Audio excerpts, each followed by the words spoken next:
All right, it's going to be a great show tonight, guys. An outstanding show. I hope everybody could hear that great applause. Guys, we got an awesome show tonight. Outstanding. Just outstanding. Unbelievable panel. And let me tell you, the reason that we were actually a couple of minutes late right there, as I bring the great Brat back into the room here, is we were just having a discussion on one of our topics. And you know what, boys? You are in for a treat tonight because the panel is kind of a bit, I wouldn't say we're all on the same side. I think we're tap dancing around the same side. But it's going to be a great show for you guys. Please, guys, take a second. Hit the like button. Tweet it out. Hit the subscribe button. I promised you guys on one of my tweets earlier today that I would give you guys a little bit of new information on the channel, some updates. Right? Everybody always says that. Tune in for some updates. Well, we do have some updates. I will be revealing them as we go through the show.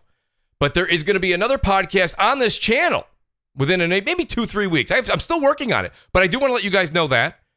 And we are going to be doing a lot more Twitch streaming, hopefully by the end of next week. So, guys, stay tuned to this channel. We will give more tips, okay, on what's happening as this show goes on. But that being said, let me just say this much. Right above that description right there, you'll see the join button. There's been so many people that have joined the channel, become a member of the channel. The Mooch Maniac family members grow every single week. And, you know, someone brought it up last week to me. They said, Mooch, you got so many people now, you really need to just have them running through on a slider across the screen. And I'm working on that. I do like shouting them out because I think it's so important that you guys make this such an amazing, amazing thing for this channel. I can't do this without you guys. Let me just shout them all out. All right, let me start with the Mooch Maniacs first. Sir X-Man, JudaZuk, WoolleyGamer, Ben Link, Fail, Pyromancer, Frostbite Slash, Zombilla Ice Cream, CustodsX, Hustle and Motivate, who's in the chat. AceJunky, Two-Tone SB, Replicant, Damion, JWE316, MumbleRanting Gaming, Tyson Web 509, Mr. Twister, All-Around Gamer, TrueWiddy, DeathSkry, Night Ripper 7, and Wraith the Emperor is back. You have no idea how much that means. Wraith, great to have you back.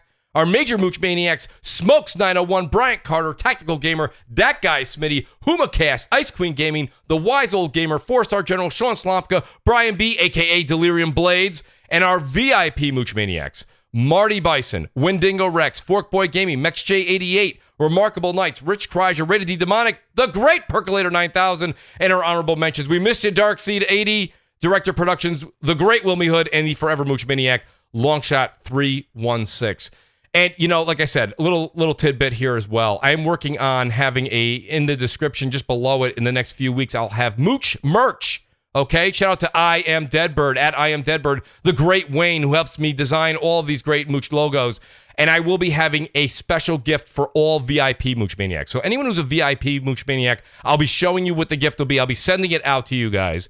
And it means the world to me, honestly, that you guys are a part of the channel. That being said, he likes to put me on the spot here. The Melodic Punk. I think I said it right. I'm not sure. I'm never sure. I have no idea. The Melodic Punk is here. He says, Returnal is finished. It was great. Absolutely, Melodic. Thank you for being here, buddy. I truly appreciate that super chat. The super chat's working, guys. I can't believe it. Let's get down to business. We have a lot to do tonight. Let me introduce the first and foremost, the man who's probably going to steal the spotlight, and I can't wait because I got a bowl of popcorn to the left of the microphone. The great Crap Gamer returns. Crap, how are you doing tonight, buddy? Hey, I'm doing good, man. I appreciate the intro, man, as if I could steal anything at this point. But you know, it's really nice to be back and you know, talking some video games. Yes. Has actually been a pretty good week for a Absolutely. lot of the news and things like that going on. So I'm excited to get out there and kind of do my thing. I've probably got some pretty strong opinions about some stuff going on. So always excited to be back here on the Crossfire stuff. Make sure you guys subscribe and hit the like button and all that kind of stuff. Don't forget that. It really helps out your favorite content creators and stuff like that. Don't be stingy. Let's go. Thank you, Crap. I totally appreciate that. And I appreciate the plug, too. Thank you. And then I've got the great Brap here, Basement Radio Arcade Podcast. Brap, I got a feeling that this show was just made for you, and I am excited to go back down memory lane on these topics. Brap, how you doing tonight?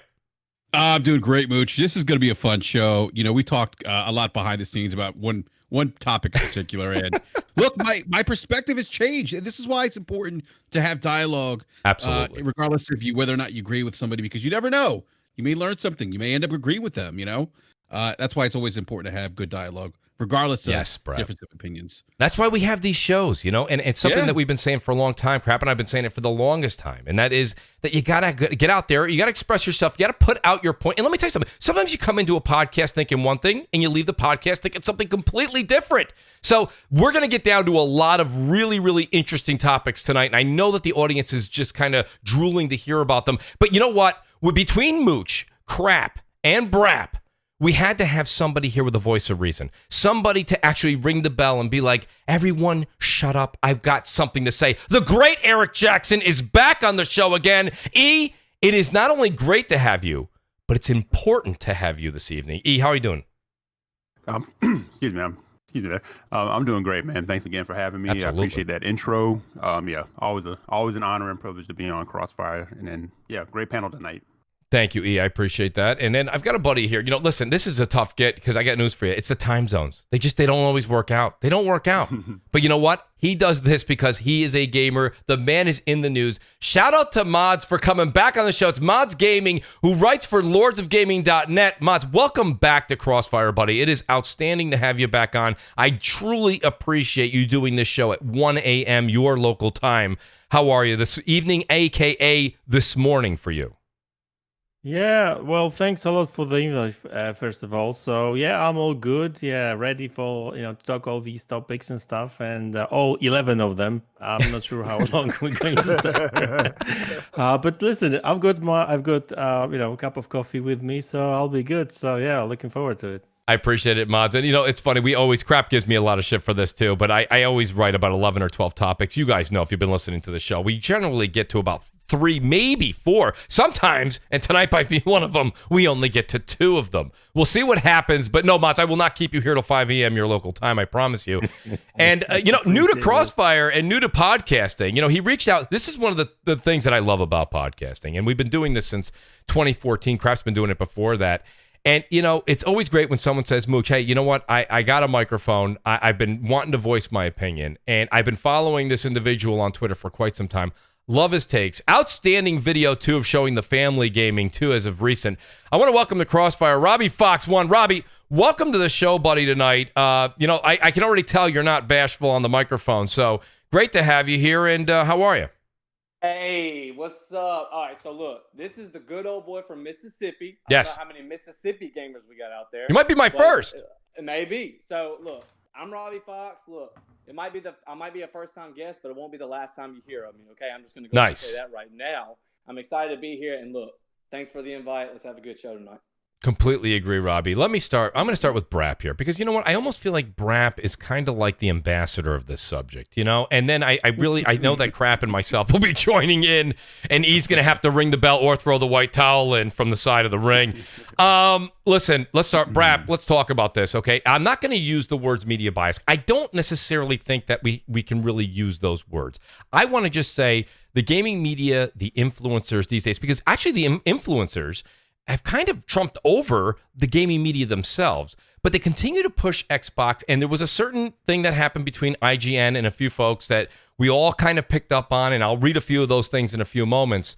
But I mean, where are we now here? Why all of a sudden the change as we've gone over from last generation to this generation? And seemingly, it doesn't seem like all of the ducks are in order here, if you know what I'm trying to say.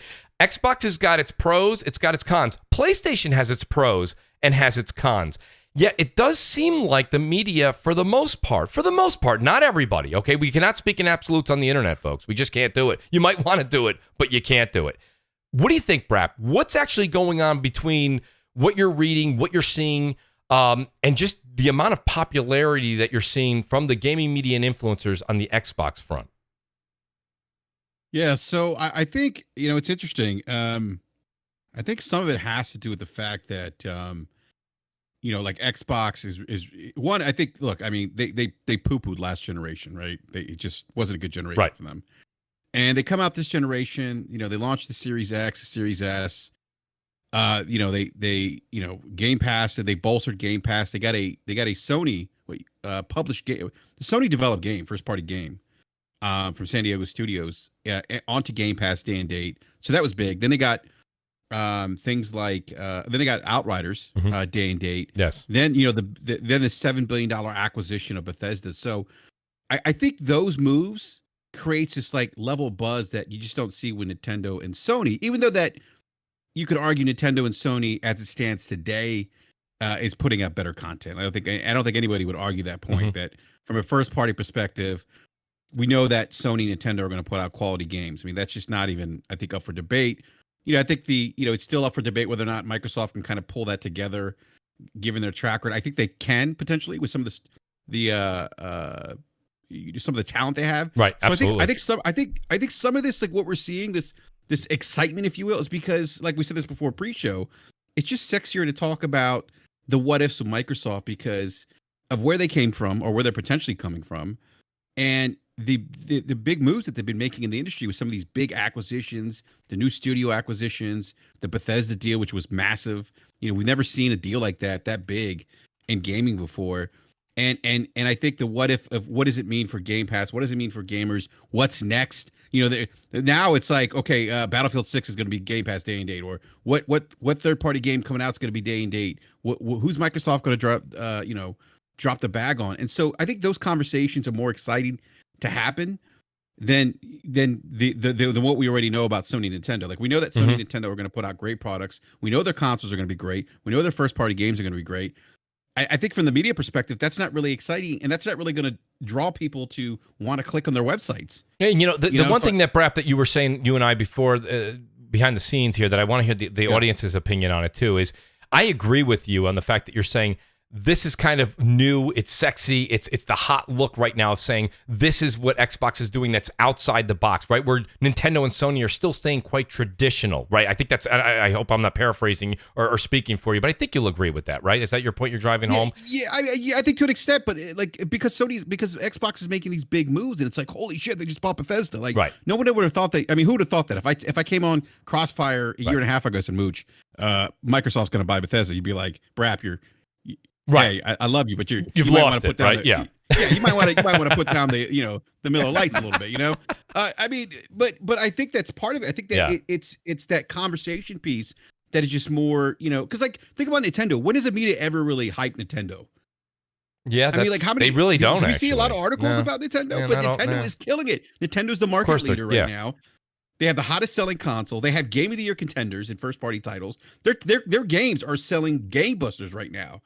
I forget some of the numbers that came out recently. But besides that sexiness that you're talking about that they can report, right? Where is it that I'm not seeing these? A lot of the folks too that you're seeing in the media now that are under question in the past 24 to 48 hours.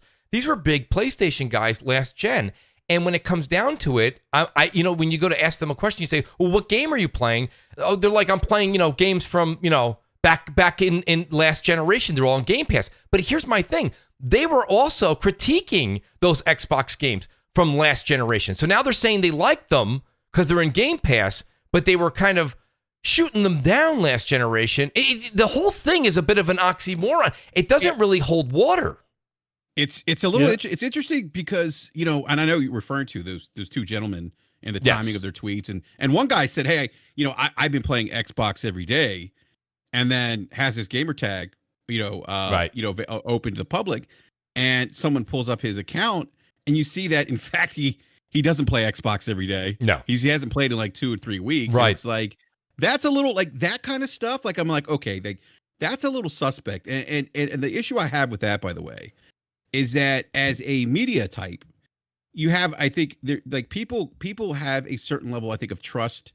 That you're going to do, as a journalist, that you're going to be, accurate in your reporting, or that you're going to do things that maybe necessarily don't look like you're trying to pander to one group per se. Right. That you're trying to, stay like on an even playing field, if you will. And I get it. Like they can have opinion pieces and all that, but like to me that was a little like, wow, wait a minute, like that's not a good look. Yeah, it's almost forced, right? And that's the thing. Crap. I know you were talking about this, mods. We were talking like crap. What?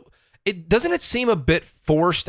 That's the thing, and I'm glad Brap brought up that last point. That's the part where you go, if these guys are just enjoying Xbox, and crap, by the way, great video you did today on that. You said, listen, if the guys came out and said, I love Xbox, I love Game Pass, I think they're going in the right direction. No problem. What? No problem. That's the way to go, right? What's your take, That's though? 100% the way to go. The fact is, the way that this came about, a 7-minute difference between these two IGN directors and these tweets, right? And they basically kind of say sort of the same thing. Mm-hmm. You got Zachary Ryan. He's an IGN director. He says the Series X is the first Xbox I've ever owned outright, and damn, I'm all in this gen. I feel like I'm making up for lost time playing just about everything on Xbox these days. The functionality, UI, Game Pass. I just really love this little guy. That shit reads like a goddamn commercial, right? Beautiful commercial. Does. It really does. Then you look at this Justin Davis character, director at IGN. He says, since the launch of Next Gen, I've done a complete 180. And at this point, I wouldn't really recommend a PS5 to people. Not until it has more games. Get an Xbox Series X and sign up for Game Pass. Now, this is why people drew attention to this, because right away, it doesn't take a super intelligent person to figure out. So he's not recommending the PS5 until it gets more new games. But he's recommending a Series X to play old games? Because there's literally one game on Game Pass that requires a Series X, the 71 rated medium, and nobody should buy an Xbox Series X to play that piece of shit. So I'm telling you right now, this guy, so full of shit. Not only that, but I can tell you right now, there's this site called Keymailer, and this is where a lot of influencers sign up, and you can request download codes to games, right? Microsoft is running a full-on campaign for Game Pass. They will give you free Game Pass. Influencers, small, medium, large. They want you to do coverage of Game Pass, to advertise Game Pass. They got a full media blitz. I've shown Mooch. Mooch knows this is true. Yes. They are giving away Game Pass to any influencer that will do a video or talk positively about Game Pass. This is 100% facts. So you have these guys very conspicuously out here doing this, and I get it. Like, if this guy would have just not mentioned PlayStation, I would have been like, okay, he really likes Game Pass. Great, you know, because people can like old games. I don't have a problem with that. But the fact that he's like, the PS5 library will get there. And you look at the Xbox, and I'm like, it's 618 days since the last AAA Xbox exclusive has released from Microsoft. Exactly. Shout out to Dreamcast guy. Dreamcast guy also did a video crap. I mean, I just want to put this caveat in there because before we lose that subject you just brought up. When they say the catalog will get there, there's 4,000 back compact games that you could play on your PS5 right now through PlayStation 5. And not only that, crap, you've mentioned this on a number of videos, and we've discussed it on M&C a bunch of times, and that is a lot of these older games are on sale, or you can get them at, I wish Gaming Forte was able to make it tonight. You could buy these games at GameStop for $10, $15, $12, and own them, either physical or digital. They're always on sale. So, I mean, there's when he says the gaming library's got to catch up, it doesn't, again, another subject different than Braps. It doesn't hold water. He brings up the $70 returnal price. Like, listen, there was probably some kind of thing done where they checked the numbers where a lot of people were probably buying like digital deluxe versions or the $70 versions last gen. So like to be like, oh well, all of a sudden, no, buying game, like I will never ever be with anybody's side who normalizes that trying to shame people for wanting to buy their goddamn games is a bad thing. I'm sorry. Buying games is a great fucking thing. You support your developers. You support these people. Look at Days Gone. They did the Jaffe interview. The guy's like, you know why we didn't get a sequel? Yeah, we sold some, but you didn't buy our shit day one. You don't get the sequel. Crap. Right? It's pretty much it's cut and dry. Cut and dry. If games aren't free nowadays or practically free, and I'm not saying Game Pass is free, but you know, there's. Is he low for anybody else? Yeah, the mic's a little bit low. Yeah. Okay. I'll turn you up as well, Robbie. Go ahead. Yeah. Well, all I was gonna say was like, if stuff's not free, and we talked about the Ubisoft thing, or we're going to maybe, like, it seems nowadays people don't want to pay for their games. I'm like, why wouldn't you want to pay for quality? Like, that's what I don't understand. Like, pay for what you're getting. Like, it doesn't make sense to me. Yeah, and Mods, you know what? Or E, go ahead. I apologize. I'm sorry, people. The thing is, it's funny. People are paying for their games. That's why I don't understand like the whole thing. Like, I keep hearing this thing where it's like, well, I get everything in Game Pass. Like, what am I doing? But you're still buying games because you're still buying the Resident Evils. You're still buying the 2K. You're still buying the COD. Those are not in Game Pass. That's right. Right. So, and then the thing too is like mentioning what this guy Justin said or whatever. Yes. It's funny how the message became knocking down Game Pass. No one's knocking down Game Pass. No. He's making an argument that doesn't make any sense because you don't need a Series X to do what Game Pass is doing. You can still if you are a current owner of an Xbox One, you can do that. You can do that with the One S. Or if you have a I didn't PC. understand. That's what people were jumping on, is because he's Yeah. conflating, he's pushing this message that doesn't really make any sense. And then, of course, on the flip side of that, it became a thing of, well, here's everybody here. They're trying to downplay Game Pass. And it's like, I think Game Pass is Game Pass is fine. I think the main thing that I would kind of point out is, like, a lot of people will wait though on the Xbox side. I'll wait a year because we know that Sony has some kind of deal in place. So I'll wait a year to get Resident Evil on Xbox because, you know, it'll probably come to game. Like, I've seen that. That's actually a thing. Mhm. That's why when you look at Cyberpunk, those developers came out right away when it was rumored that Cyberpunk, remember Jeff Grubb kind of hinted that Cyberpunk might be going to Game Pass day and date. They were quick to go, nope, please buy the game, you know. And same thing with Control. I remember, like, Phil Spencer let it out that Control was going to go to Game Pass, which oddly enough it went to PlayStation Plus or Now first, and they're like, nope, we're not going to Game Pass, no plans for that anytime soon, please buy the game. I mean, these developers obviously want people to buy the game. They might be getting sweet deals now, but maybe a few years from now, after Microsoft has kind of conditioned their fans to not want to buy games, maybe they're not giving such sweet deals. You know what I'm saying, to the developers, and you're kind of in a rock and a hard place. Like, nobody understands. It's like, yeah, you could take a vaccine for something right now, or you could get LASIK eye surgery, right? But nobody knows the long-term effects of that, right? Like, these things are new. So it's the same thing with Game Pass. It sounds great right now. It does. But we right? don't know the long-term effects. And I know everybody wants to say that Game Pass is great. I get it. It's a great, cheap way to play some games right now. But think about this long-term. We saw 80% buy-in on Resident Evil 8 on the PlayStation side in the UK. 80%.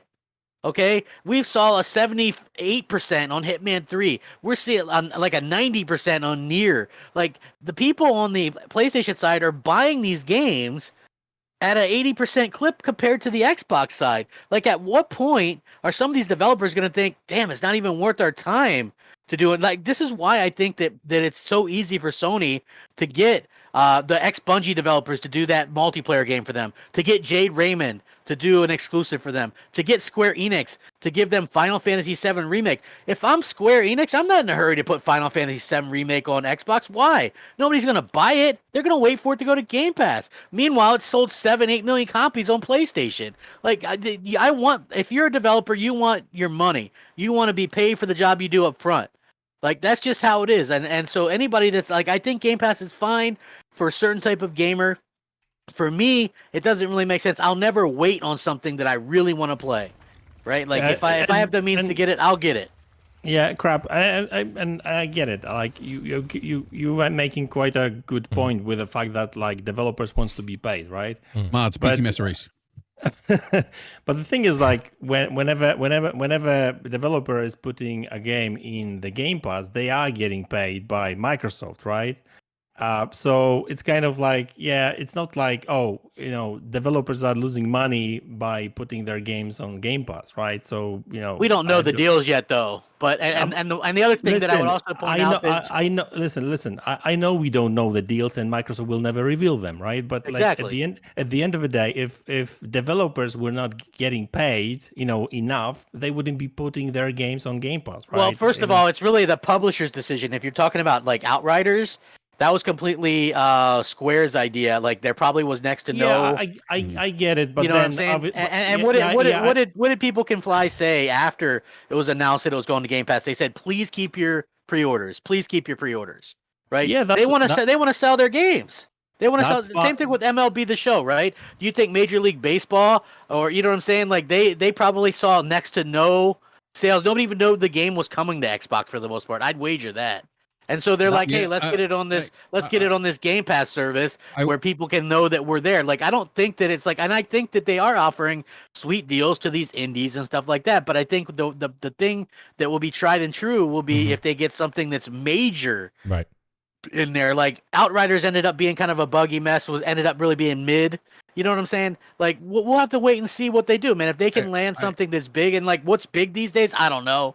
You know what I mean? Like, everything changes. Look at you. I think the moves, like, and shout out to Jeff who's in the chat. You know, Jeff Grubb's in the chat, and I appreciate what he's saying. He's adding some good information out there. But I got to tell you, the one thing about it is I think that Microsoft doing the Outriders deal and the MLB deal, and maybe I definitely think they're going to do something this fall where they throw something in day and date third party again, maybe 1 or 2 games, who knows. But my point being is I think they're doing that because they're stalling until they can get their first party games ready. Once those first party games come and they're investing so much money into those studios, I don't think you're going to see too many third party day and date after that their locomotive is up and running. Once that coal's hot, I don't think you're going to see it as much as you do now. And that may happen, but like, you know, at the end of the day, whether we're talking about games that have already been in game added to a Game Pass or may come in the future, right? Developers are getting paid, right? Or developers or publishers, it's basically the same thing, really, right? So really, at the end of it, well, yes, really, right? Well, I mean, hey, I can give you a ton. Listen, Matt, you're gonna have to get up pretty damn early in the morning to beat me at this, right? Listen, look at Titanfall, for example. Who knew about that game being an Xbox exclusive? Was it the actual developers? Hell no. They said we didn't know anything about it. It was the publisher. The publishers own these things. They're the ones that decide where these games go. You don't have any rights. You basically sign away your game. You sign away your game.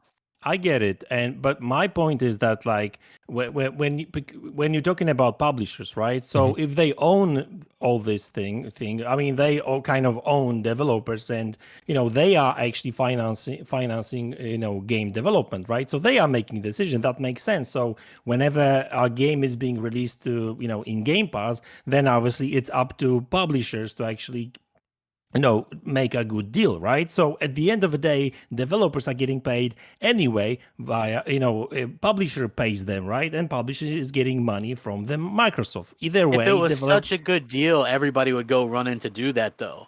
I don't believe that. I don't believe that if it's such a good deal, because not every developer, because you got to remember, developers have Microsoft, despite being $1 billion company, and despite Satya Nadella wanting to drop the bag and be aggressive, they also have a budget in mind too. Like, that's right. They could go to Take-Two and say, hey, we want Grand Theft Auto 6, day and date Game Pass. Take-Two's going to look at the numbers and say, okay, well, how much, what are we potentially cannibalizing in, day one sales? Come to Microsoft and say, okay, give us, $8 billion. I'm just making that number up. Microsoft may be like, no, you know what? That doesn't work within our budget. So I think it's an oversimplification to say, oh, well, if it was such a good deal, everyone would do it, because the terms of the deal may not make sense financially for everyone, or it might not make sense for Microsoft to do it either. We don't know exactly. Well, I mean, look at the two games that they did they did day and date, though. Those are like online persistent games, right? Yeah. So it's easy to go, well, there's not a lot of pre-orders for these games. These communities could die out really fast. You give Microsoft a little bit of leverage, right? Like something like a Grand Theft Auto or whatever, obviously, I mean, is going to be a little bit different. But like, I'm not like, well, even like a Call of Duty or, what I'm saying? Like, it's hard saying what a big game is these days, because everything's constantly changing. You got Ubisoft, maybe they want to do more free-to-play stuff. That really devalues their games, in my opinion, because a free-to-play game is something I'm not really going to invest any time in. So like a free-to-play game going into, how does that even work? That really kind of limits what you can do. So as far as like for me personally, I couldn't give two shits about the smaller games going into Game Pass, and it's all about like the big known games. Like Microsoft made a splash with Outriders and MLB The Show, and now they need to do the next big thing, because nobody's talking about those things anymore. People are talking about Ratchet and Clank. So actually, Brab actually brings a very good point. It's like basically, both sides need to agree to some sum of money, right? So at the end of the day, if Microsoft is saying, okay, so I've got, let's just say 10 million, I can offer you $10 million for putting that game on Game Pass, and developers say, yeah, but you know what? That will not offset the, lost sale, right? So we need more. And Microsoft says, no, fuck it, we're not going to do it. So developers just won't put their game on Game Pass, right? So it's not like Microsoft is forcing somebody to put their game. They're not, on Game Pass. But I think they are offering a lot. Let me finish. So at the end of the day, is that those developers that actually do put their games in Game Pass, they must have gotten pretty good deals from their perspective, right? Well, you have to look at it. Microsoft, otherwise they wouldn't put their games have to on realize, Game Pass. Yeah, but you have to realize Microsoft probably has a pretty big budget to offer, because they haven't, and they have to realize that they haven't really delivered anything to their fans in years and years. So if they have big budget, that means that they can pay a lot of money to the They can for right now. They can for right now. That's why developers are putting their games in Game Pass, because they are getting I quite think a you lot have to of look, money. But only two big games day and date, right? And the rest of them have been like small games. Like who gives a shit? Exactly. That's what I want to say. It's a case by case basis. But even Outriders, like was the number 3 selling game on Xbox for the month of March, right? And it only had like a week, release window in March, and it was the number 3 most sold game on Xbox, despite being on Game Pass day and date. Mm-hmm. Yeah, but what else? What else came out in March? It doesn't. But that's irrelevant because not really. Well, yeah, because the argument's always been like people always make the argument of, oh, well, if it's day and date, they're not going to buy the games. Well, the game was day and date, and people still bought the game. It was the number 3. You have to understand, if nothing, okay, like I can give you a good example. Okay, Call of Duty Black Ops 2, when that went backwards compatible on Xbox One, it jumped into Amazon's ratings by 450%. I mean, that sounds big, but the previous week it probably sold nothing or 10 copies, right? If nobody's buying it, if the top selling game on Xbox sold 1,000 copies, then it would take 1,100 copies to beat that. You know what I mean? You know what I'm saying? It doesn't necessarily we don't know the numbers, so it's hard to really know the numbers. But we don't know the numbers. But it does give us a little bit of glimpse into what people say about Game Pass. This conception that if you put your game day and date, you're going to kill your sales, and then you see Outriders launch on that platform with 1 week of time for the month of March, and it places number 3 despite being in Game Pass day and date. But I think we have to wait and see, because we can look at Gears of War 5, which had the lowest NPD arrival of any Gears of War game at number 7, and completely dropped out of the top 30 the following month. But is that a Game Pass issue for Gears, or is it a Gears issue too, though? I mean, I think Game Pass would play a huge deal in that, right? I mean, games obviously aren't gonna these big games. The engagement on Game Pass for, I think, Gears 5 wasn't that, or at least Highbusters. I don't think they said 3 million. I mean, they said 3 million players at launch. But then they never gave another update after that. That was the interesting thing to me. It was just like, we have 3 million players. So there's, you guys are all saying things, and don't get me wrong, everyone's making their point. We don't know, because they don't ever announce numbers. No, they literally never announce a sales number. No, they don't. We know why we know why they don't. Well, no, and that's true, Robbie. I hear you, but I think Mods made a couple good points, but I think Crap made a couple good points too. And the thing is that, and Brap, you said not really to one point on, it was March, there was nothing else out. And shout out to the great Jeff Grubb who was in the chat. He said that, same thing that you were just saying, that reportedly was Xbox and PlayStation. I think Outriders was number 3, but March was dry, right? There was nothing else in March. So yeah, Game Pass 2 was the only thing that came out near the end. Right, right, exactly, Robbie. But my point here is not to contradict Mods or Crap. It's really to say the fact that Xbox probably got Outriders on the cheap. As far as the deal went down, I don't think that they paid. They weren't paying like top dollar for that. And then it ran into its issues. That's a completely different subject. But I think when it comes down to it, I think that, if just bringing us back on course here a bit, is what's going on with the excitement in the media for Game Pass. I mean, we're making great points here, but realistically, go ahead, Mods. Apparently, these places don't pay their people very much. Well, I don't know, but that may be possible. I'm not sure. Don't live in San Francisco. That's what they're telling you. Okay, so going back to the original topic, right?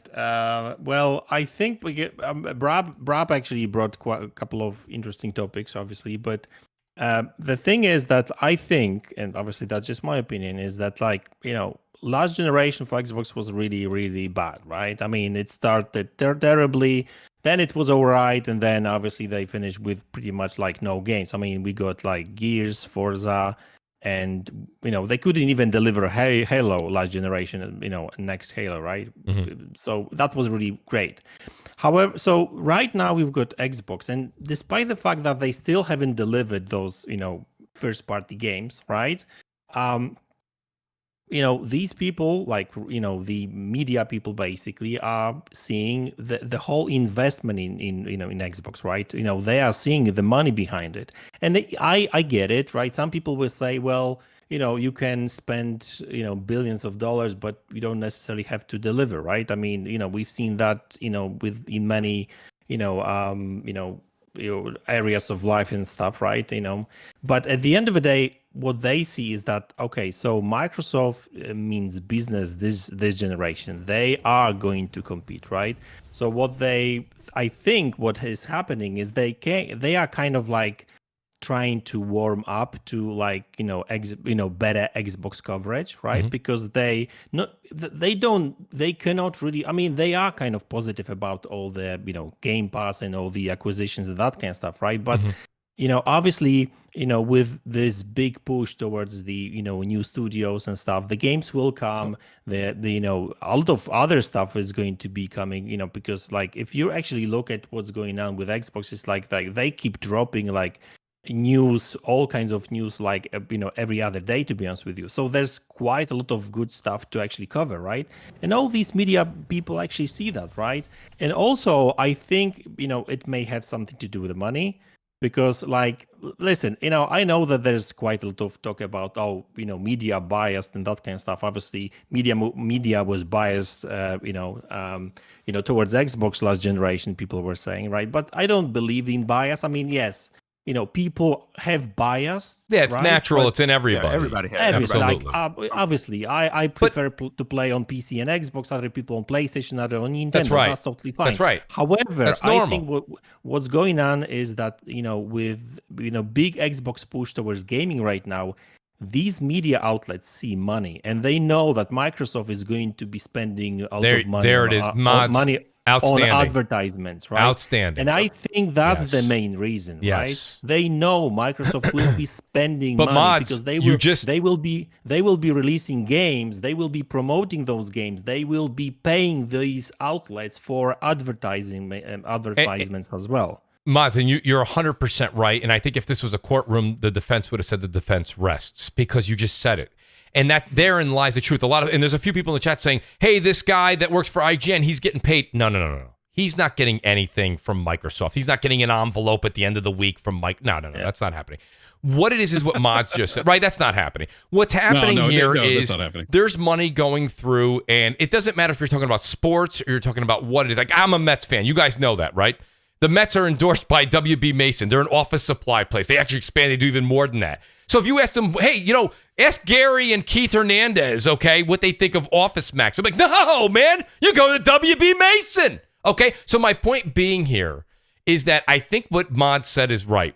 The sponsor, I'm going to use the word sponsorships. And if that's incorrect, if Jeff's still in the chat, please let me know if I'm right or wrong. I'm using the word sponsorships.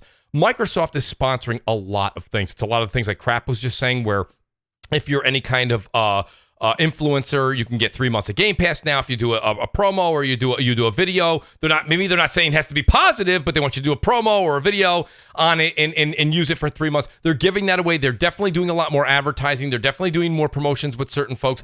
That's the stuff that's going on right now. And yes, let's be honest. If that's who's actually keeping the lights on in your organization, you can't. It's not just the IGN. It's not.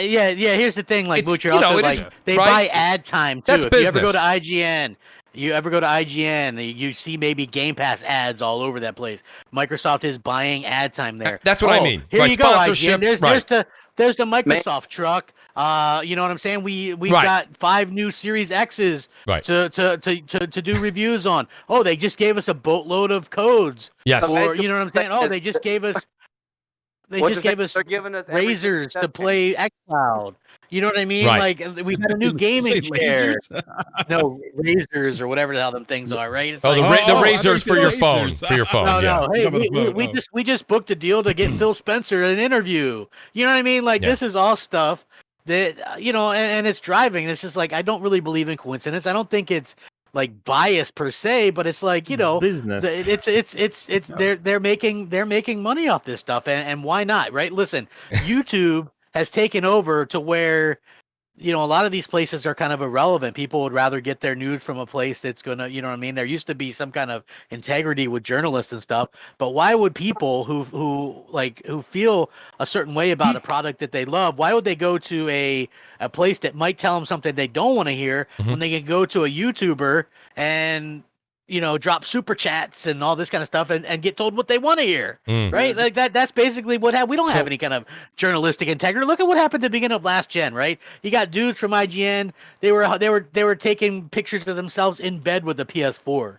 Right. Like, I mean, like this stuff is legit. Like, you don't think that people have favoritisms and things like that. Well, I think there is definitely favoritisms. There's definitely, it's not Microsoft handing people a check, so to speak. No. Or Sony handing somebody a check, but you buy ad time on their site. You give them, review. You give them consoles so they can do reviews. You give them access to your games. You give them access to your people in your organization so you can do interviews. You give them the free stuff. It's like that's what I'm saying. Happens. And listen, that in lies what you're saying with the it's not bias, but it definitely, like you said, Mods, it does change your Mooch, right? feelings. Like, go ahead. There was somebody, I don't know who the hell it was it was a YouTuber, and they didn't like cloud gaming. Then suddenly Microsoft sent them that big, that big setup. Get well package. He's like, you know what? I was really against cloud gaming, but shout out to Microsoft for sending me this because now I've tried it and I'm sold. They really sold me on it. Right? I really love cloud. Again, right? Go ahead, Robbie. But they changed their mind for that minute. No, look, you know what I mean? Right. Look, I got 3 kids. Look. They might feel something one way, but then, if as soon as they get their way, look, their mind changes, right? And look, we can be the same way.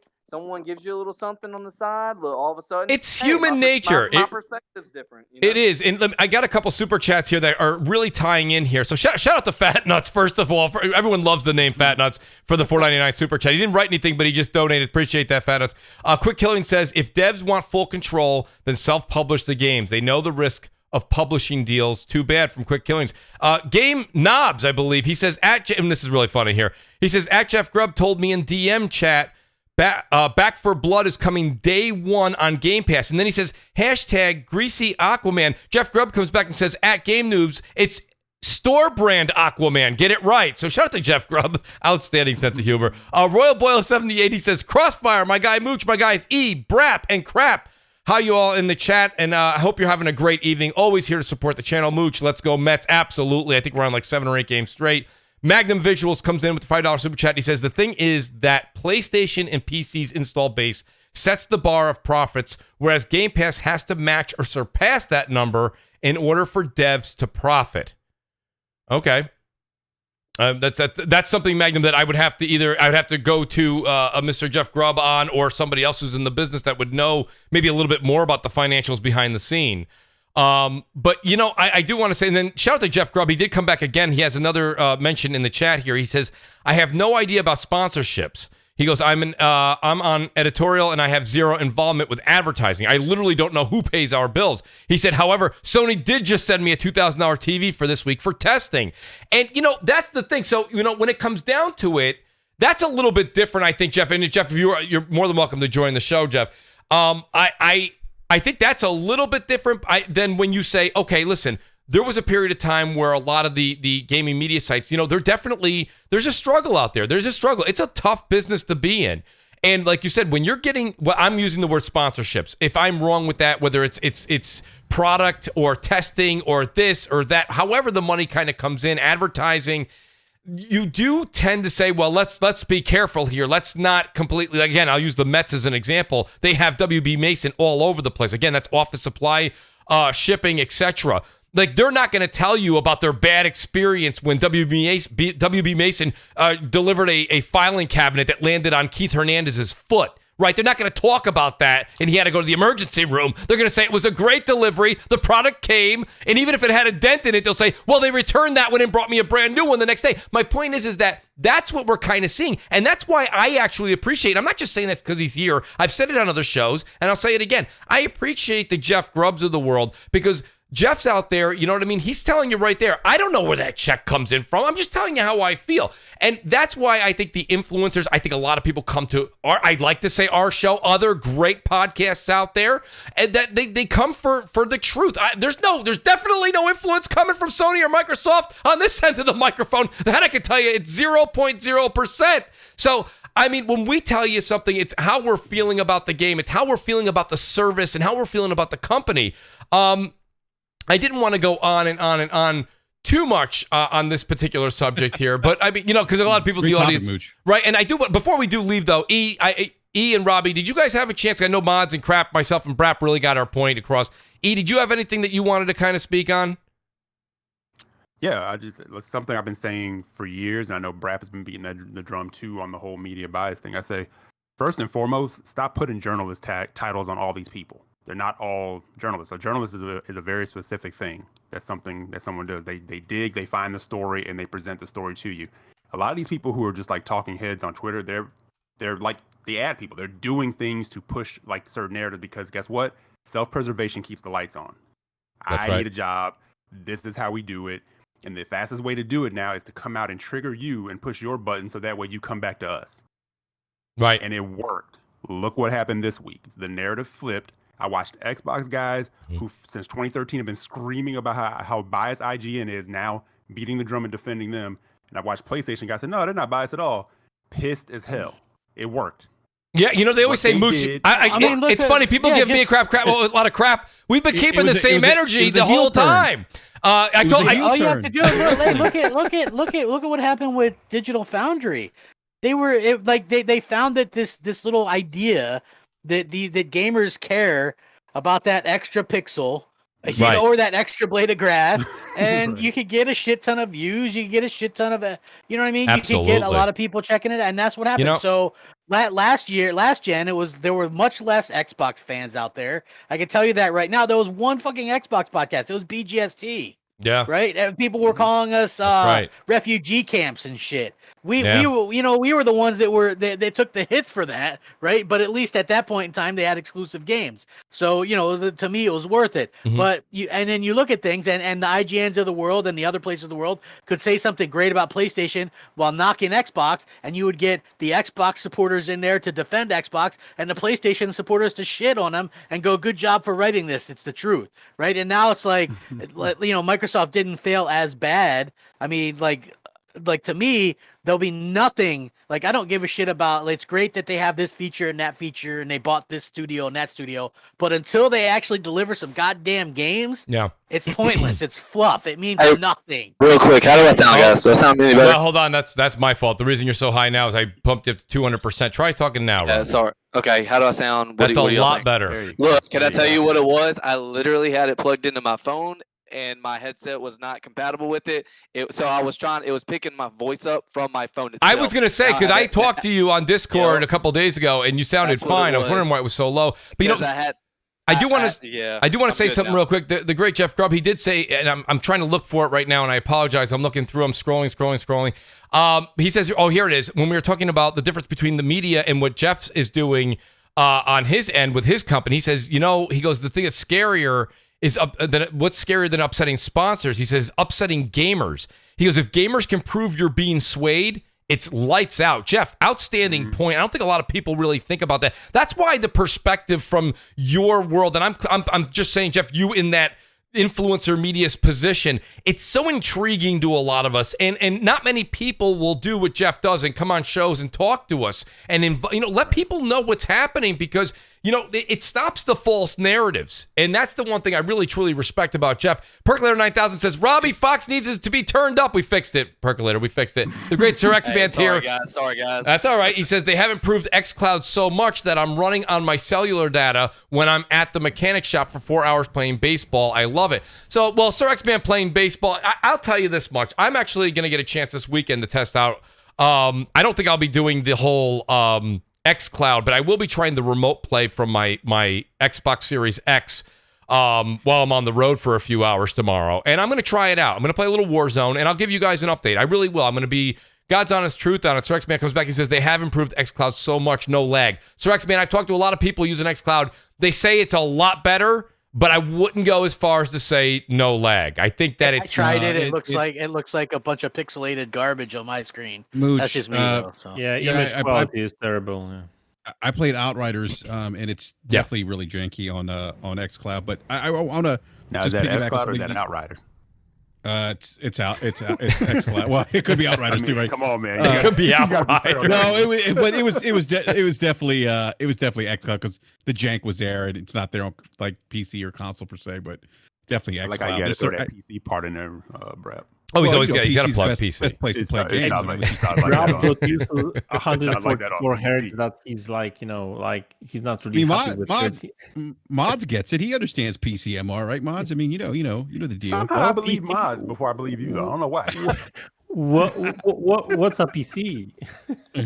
Well, finish your point, Brap. Well, you know the point about what Jeff brought up about the gamer piece about, I forget what he said now, about did he say pissing off the gamer, or if the gamer knows that you're being swayed, right?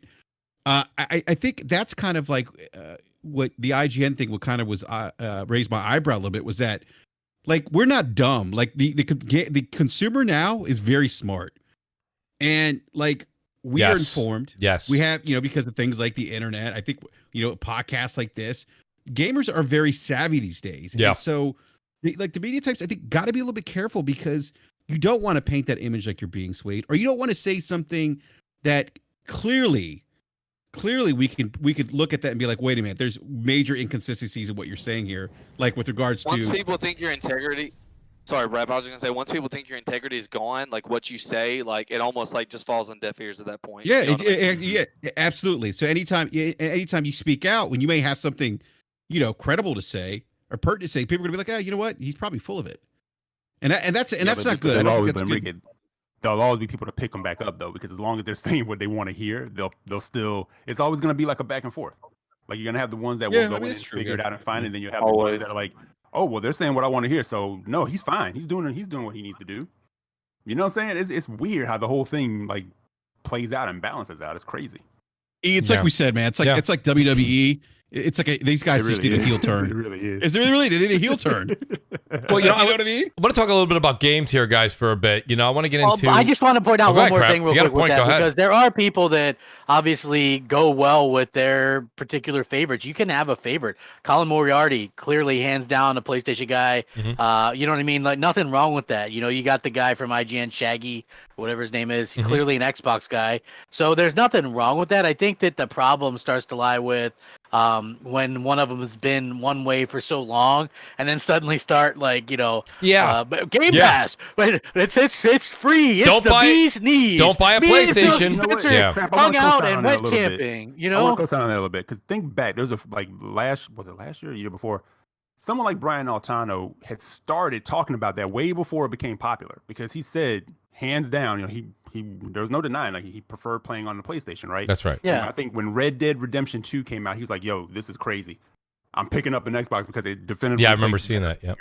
That was before Game Pass was like, the wave and everything else. Yep. So what Crap's I think you're kind of saying is, if you have someone who can tell it like it is, kind of rock with that person. Like they can call it out when they see, they can call the BS out when they see it, but they can also feel like, no, I do prefer this portion of it, but I'm not going to sit here and cap and tell lies and bullshit you all day long.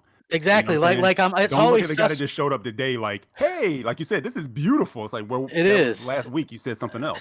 Yep, exactly. Like, and that's the way I kind of look at things, right? Like, if you like a particular person that does news for your favorite brand, and they're not willing to call out their favorite brand, your favorite brand for something, then there's something wrong there. If you look at the people that I respect the most in the industry that do shows and stuff, Colin Moriarty's one of them, and he'll call out PlayStation in a fucking heartbeat. He does. He stays on their ass, man. He will. He will, does. because that's what you do. But again, he might be shunned by PlayStation. I don't think they send him shit. No, they don't. Right? He's like blacklisted. He's blackballed.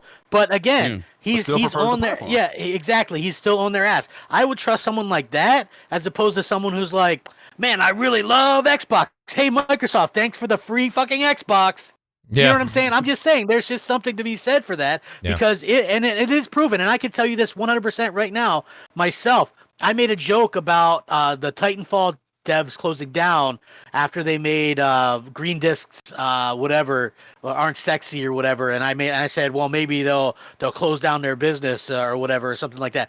Phil Spencer emails me and goes, they didn't appreciate that. We're partners with them. You got to be careful when you're an influencer. Boom, cut off.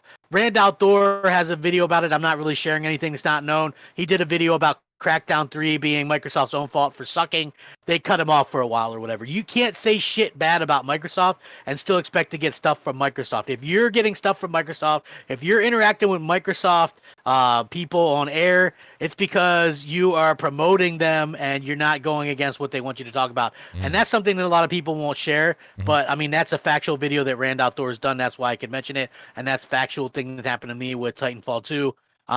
So you could take it for what it's worth, but they won't interact with you if you've talked bad about them, right? And that's just, I mean, that's just how it is. Well, that's So the part that just- makes I it mean, so I just- difficult when you're hearing anyone discussing product nowadays. And maybe that's why podcasts are getting more and more listeners. Crap, I don't know, because you really, if you can't be a true critic. I mean, think about some of the Siskel and Eberts right back in the day. I don't care what all the food critics that are out there. Like, you should see restaurants in New York. Shout out to Royal Boyle 78 who's in the chat. You go to New York, if you've ever been in these New York restaurants, they literally are crapping themselves before the critic gets there, because the critic is going to be absolutely brutal. Even if he loves the meal, he's going to ding you for something. He's going to say the fork was slightly dirty and it was an unbelievable meal. My point is... Mooch. Go ahead. I was just, isn't that how things are supposed to improve, though? Like, if you don't get that criticism, you're not going to improve. So that's like why these people shouldn't just worry about, well, what am I going to get? It's like, it doesn't matter what you're going to get. Just say what you need to say so the product can improve, because that's what we're here for. We want the quality to increase, right? But that's just, I mean, we don't live in that kind of world. It just doesn't seem like so. Right. Yeah, how's anything going to get better if they don't know that there's something right. wrong? We should be able to talk about it. You know what I mean? That's the whole thing. I don't quite understand that. I really don't. I mean, and I do want to kind of just move over to a different subject here, because I promised Jack Gamer and a bunch of guys, MexJ88. I hope he's still here in the chat. He's like, don't make this a Game Pass infomercial, right? So we only did an hour this week, guys. I apologize. But I do want to talk about like the 25 PlayStation exclusive set for the generation. And this kind of does, we're probably going to get back into Game Pass again, right? There was a lot of fear about the whole thing going on, and maybe Sony wasn't speaking up enough. And now it seems like the past 2-3 weeks, Sony's really put their best foot forward as far as media attention and just getting out there and publicizing what they're doing and showing a little bit of their roadmap. I guess whoever wants to jump in on this, by all means. But 25 games are in the works for what we're hearing from People Sony, like to hear, and 12 new IPs. Yeah, people like to hear new IPs are coming, and they like to hear that things are coming. But I think it's also equally important for that to be believable. You have to have that record of doing that. Like Sony are saying, we have all this great stuff coming, but we also have, you know, this stuff coming right now as well. So it's not. That's why, like, when I brought this up and I said I was excited about this, and not to just to harken back to Xbox versus PlayStation, but it's a little bit different scenario where Microsoft hasn't delivered anything in a couple of years, while PlayStation has been delivering nonstop over the last few years. You know what I'm saying? And they're going, we're going to continue to do that with the most games we've ever put out. Maybe Microsoft will be able to do that too. I don't know. But for Sony to do it, I thought it was cool. I played it up. I hammed it up a little bit. I think this probably means they got about 12 to 14 really big titles coming. You know what I mean? And then probably the rest are probably intermediate or smaller stuff or whatever, which is, I think that's probably fine. Let me jump in, crap, right behind you, because see, when you said that, that you summed it up perfectly, because Sony didn't even have to say that, and I'm already like invested. I'm like, okay, I know, you know, we have the new God of War, we have the new Horizon. You know, Sony has the track record, especially if you just look at last generation. They're gonna have games come out, and they're gonna have new IPs, and most of their new IPs pretty successful, some hit or miss. Obviously, Returnal, I mean, even though it's not first party, you know, some people are kind of hit or miss on that. But in general, like, I know that they're going to at least produce a few bangers, at least in my opinion, and then they're going to have pretty good games. But if you look on Xbox's side, you're like, okay, you need to show me. Like, we're still waiting. We want to see it. We know it's sexy to talk about, but we want to see it. We want to see some proof. You know what I mean? Exactly. Yeah, no, I agree 100%. And Mod, I want to ask Mods, crap, because I want to speak to your point, but I want to ask Mods. Honestly, I like shout out to the great Xbot 448. He's working this. He works every other Friday, so he couldn't be here tonight. Would be great. Be great to have the grip here and also to have the Xbox defense lawyer. But Mods, you know, a lot of times, a lot of people on the internet, they see you a little bit more in favor of, like you said, you're more of an Xbox PC gamer, and that's totally fine, by the way. I think that's great. It's not a secret, really. No, it's not at all. And I think that I want to ask you, when you see something like PlayStation's latest announcement, right? And they say, okay, 25 games, 12 of them being new IP, right? And we know that Microsoft has 23 acquired studios, or now total studios, pardon me, not newly acquired, but 23 studios, and they're working on theirs diligently, right? And the same thing like Sony. Some of them are going to be AA, some of them are going to be AAA, big games, some of them are going to be blockbusters, some of them are going to be smaller. We get it. But when you see something like PlayStation coming out and saying these things, and Microsoft's still quite on the silent side. I mean, we're still having tidbits released here and there about maybe we'll get Starfield at the end of this year. Maybe we'll get Starfield in the middle of next year. We don't know. And Microsoft's so quiet. They're so silent on this stuff. And now Sony's kind of putting it out there. What's your take, Mads, when you see Sony do this? Do you wish that Microsoft did it too, or you think Microsoft will do it maybe this upcoming June? I mean, Microsoft is kind of doing similar thing. I mean, not sure if you've seen the latest article. I think that was Game Rant or something like that, where they said that one of the guy who deals with gaming services, something like that, he was talking about he was talking about the games that are currently in development, and I don't have the quote in front of me, but he was basically referring to the fact that they've got 23 studios, and they've got obviously Halo coming out. They've got he kind of even confirmed that next Fallout is in development, really. And then he spoke about there's this one big new IP that will blow our minds out, right? Right. So Microsoft talks about it as well, right? So it's not like Microsoft doesn't really hype it. And let's face it, Microsoft is pretty good with hyping things up, maybe sometimes even overhyping things, right? Sometimes. Sometimes, yeah. I got a list of every E3 where they promised it to be the biggest and best E3 of all time, and it is what it is. But bro, just wait, right? They are good with hyping things up, that's for sure. But in terms of what PlayStation is doing, right? I mean, it's good that they're actually talking about it as well. I mean, right. like you guys said, in terms of PlayStation games, and we kind of know what they capable of, right? Obviously, not every single game will be for everyone, or not every single game will click or work and stuff, right? But if they're going to deliver 25 games, I'm sure that at least 10 of them will be, games that I'll be probably interested in. And we know that next Spider-Man is coming, next God of War 2, and Horizon Forbidden West, which I'm really looking forward to be honest with you. So we know that there's going to be something that we will have to put our teeth in, right? And and that's going to be tasty, right? I mean, that's the thing about these PlayStation games, right? I mean, we know the quality, and PlayStation will deliver, right? So I mean, listen, at the end of the day, this generation is I've been saying this for a while now, that this is going to be the best generation ever. I mean, ever, because we've got PlayStation strong as ever, right? They just came out with one of the, I mean, I guess we could say that PlayStation 2 era was probably better for them, right? Because but anyway, that's my opinion, right? At least. So PlayStation 4 anyway was one of the best generation for them, right? Tons of great games, exclusive, first party, third party, and they will continue that, right? Jim Ryan did say that they will be investing more in these, AAA and big, exclusives and stuff. So that's not going to change. So we know what PlayStation is going to deliver. Well, Nintendo with Switch, they are killing right now. I mean, they cannot keep up with Switch production and stuff. The demand, right? So, exactly. And and Microsoft, right? Because right now we are seeing that Microsoft is really serious about gaming, right? I mean, I would say that this generation potentially can be best for Microsoft. Yeah. Not only because they are finally getting behind gaming, and they are not treating Xbox as just a side project as it used to be, right? Even during Xbox 360 era, right? So, I get it that Microsoft is kind of one of those players that, okay, so we will have to wait and see how that plays out. But at least we know that they are doing something, right? So there will be some competition on the market. So I'll say that I agree with you, Matt. I'm just super hyped about this generation.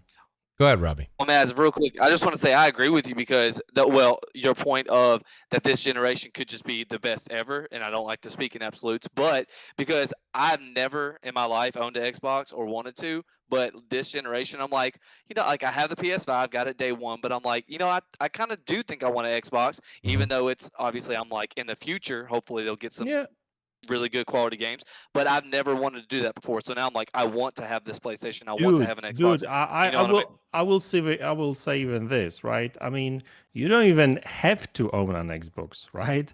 Because you can play on PC if you've got one. You can play on your Android phone or iOS phone or even laptop via xCloud, once they figure out how to make it work properly. And I'm sure they will sooner or later. So there's so many options right now, right? And there will be more options in the future because look what hey, Brap is actually super happy about that probably because all these games from both PlayStation and Xbox are coming to PC as well, so you can play those games on PC, at least some of them, right? So there's so many options right now to play all these games and access all these games. It's just crazy, right? Shout out to Jeff in the chat. He's talking to Dark Raikou8. He says, I expect Xbox to have maybe 4 or 5 brand new announcements at most, but that includes Starfield and probably obvious sequels like Outer Worlds. It's going to underwhelm most people. That's an interesting point from Jeff. And Jeff just did a podcast, I think, earlier today. So we shouldn't be surprised. I mean, when Forza Horizon, that's a Forza Horizon 5. And water's wet. I can remember having this conversation, Mooch, many a times with people in BGST where people would ask Phil Spencer, do you have a secret AAA? And my response would always be, he always, for some reason, think it's a big deal to pull out that Forza card. Like, okay, Forza, I think Forza games are great, but I also think that it's not a big deal.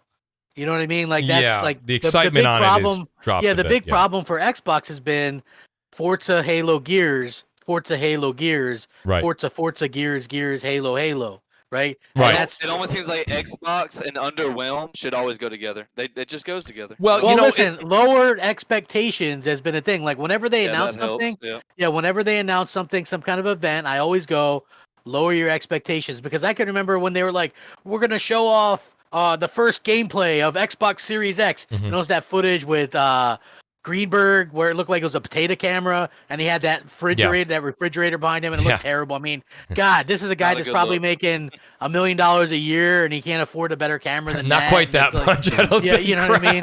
Oh, have you seen the vacations that man takes? He's literally on vacation every week in some place some grand looking place. Right? Like, you know what I'm saying? So, yeah, anybody that can afford to vacation a whole year, like the way he did, I would assure that he probably makes that much money. So, yeah, again, and then we saw zero gameplay footage of the Series X. Like, I think for Microsoft to have a successful E3, they need to have release dates for some games. Right. Big games, not like Scorn, Crossfire X. Yeah. Big game. Crap! You're gonna like what the wise old gamer said. He says, Mooch, I have to interject here. He says, I hate it when Microsoft, and he's alluding to Crap. I believe you did something on this as well, and it's about Microsoft's. I believe one of the executives said they have a mind-blowing new IP, and the wise old gamer says, I have to interject here. He says, I hate it when Microsoft tells us it's going to blow my mind. In quotes. Sony has the right because they have blown my mind in the past and will do it again. Microsoft has to actually do it. Shout out to the wise old gamer who definitely is a huge contributor to so many great podcasts. Great to have you here, sir. Great to have you as part of the show. Go ahead, please. Let me jump in real quick and just say something.